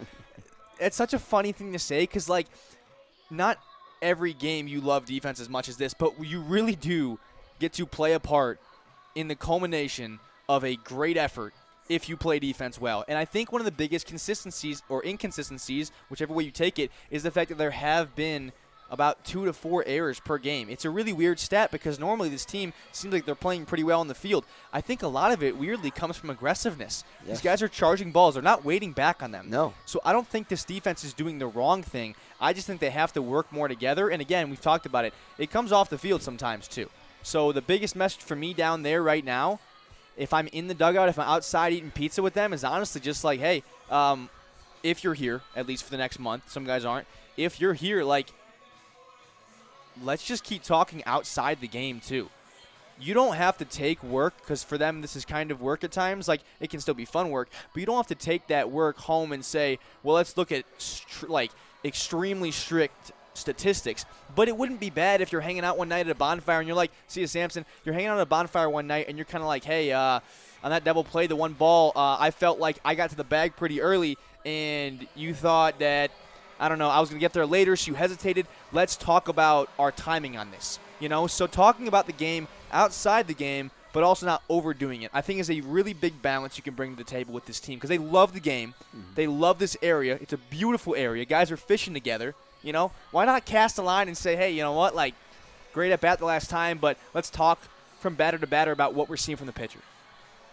I don't know. Just some ideas. Absolutely. And that's the game of baseball right there. You got to be able to communicate, make the adjustments, and then execute. Yeah. Ultimately, at the end of the day, those 3 things are what help teams that have lost games get better. Right. Not saying this team is going to be losing out the rest of the year. Right. But when you lose back-to-back, you ask a couple of questions here and there, make the adjustment, you're right back in the win column the next day. I think adjustments is a great way to put it. It's a great word to use. You have to make adjustments in any sport, really, but in baseball especially. You're going to play the exact same team you just lost to tomorrow. They're going to have different pitchers come out. They're going to have a different lineup. You're going to have the same differences, but you're playing essentially the same people. It could be a totally different game. Mindset, mentality, energy, the way you come out of this game, you could tell it was a bit flat earlier on today. There was some weird rain in the middle. That doesn't really damper much, but it was a weird day. Maybe people were still thinking about the loss last night. I guarantee you at least a couple minds were on it. So I would love to see them come out tomorrow and just doesn't matter if you go down swinging, like, let's get fired up. Have guys come out of the dugout and come onto the bump and, just fire each other up. That's the love of the game, of having guys that are anywhere from 17, crazily enough, to 25. You got young adults who are loving the activity of life and laughter out in the Black Hills. Like, there's no better spot to play in this specific league. There's no better spot. So have fun while you're doing it. You got to give credit to the Zap, too. They made the adjustments from the last time they were here, and they come out with the 9-4 victory. Yep. We'll be back here tomorrow night, 6:05 p.m. first pitch for Mr. Sasquatch Night, presented by Squatch Juice. Get out to the ballpark, wear your best Sasquatch uniforms or costumes if you've got them. If you've got a hairy relative, they might get recognized on the field. Just a little precursor to what might be happening tomorrow. But also make sure you stop by and grab some Squatch Juice as well.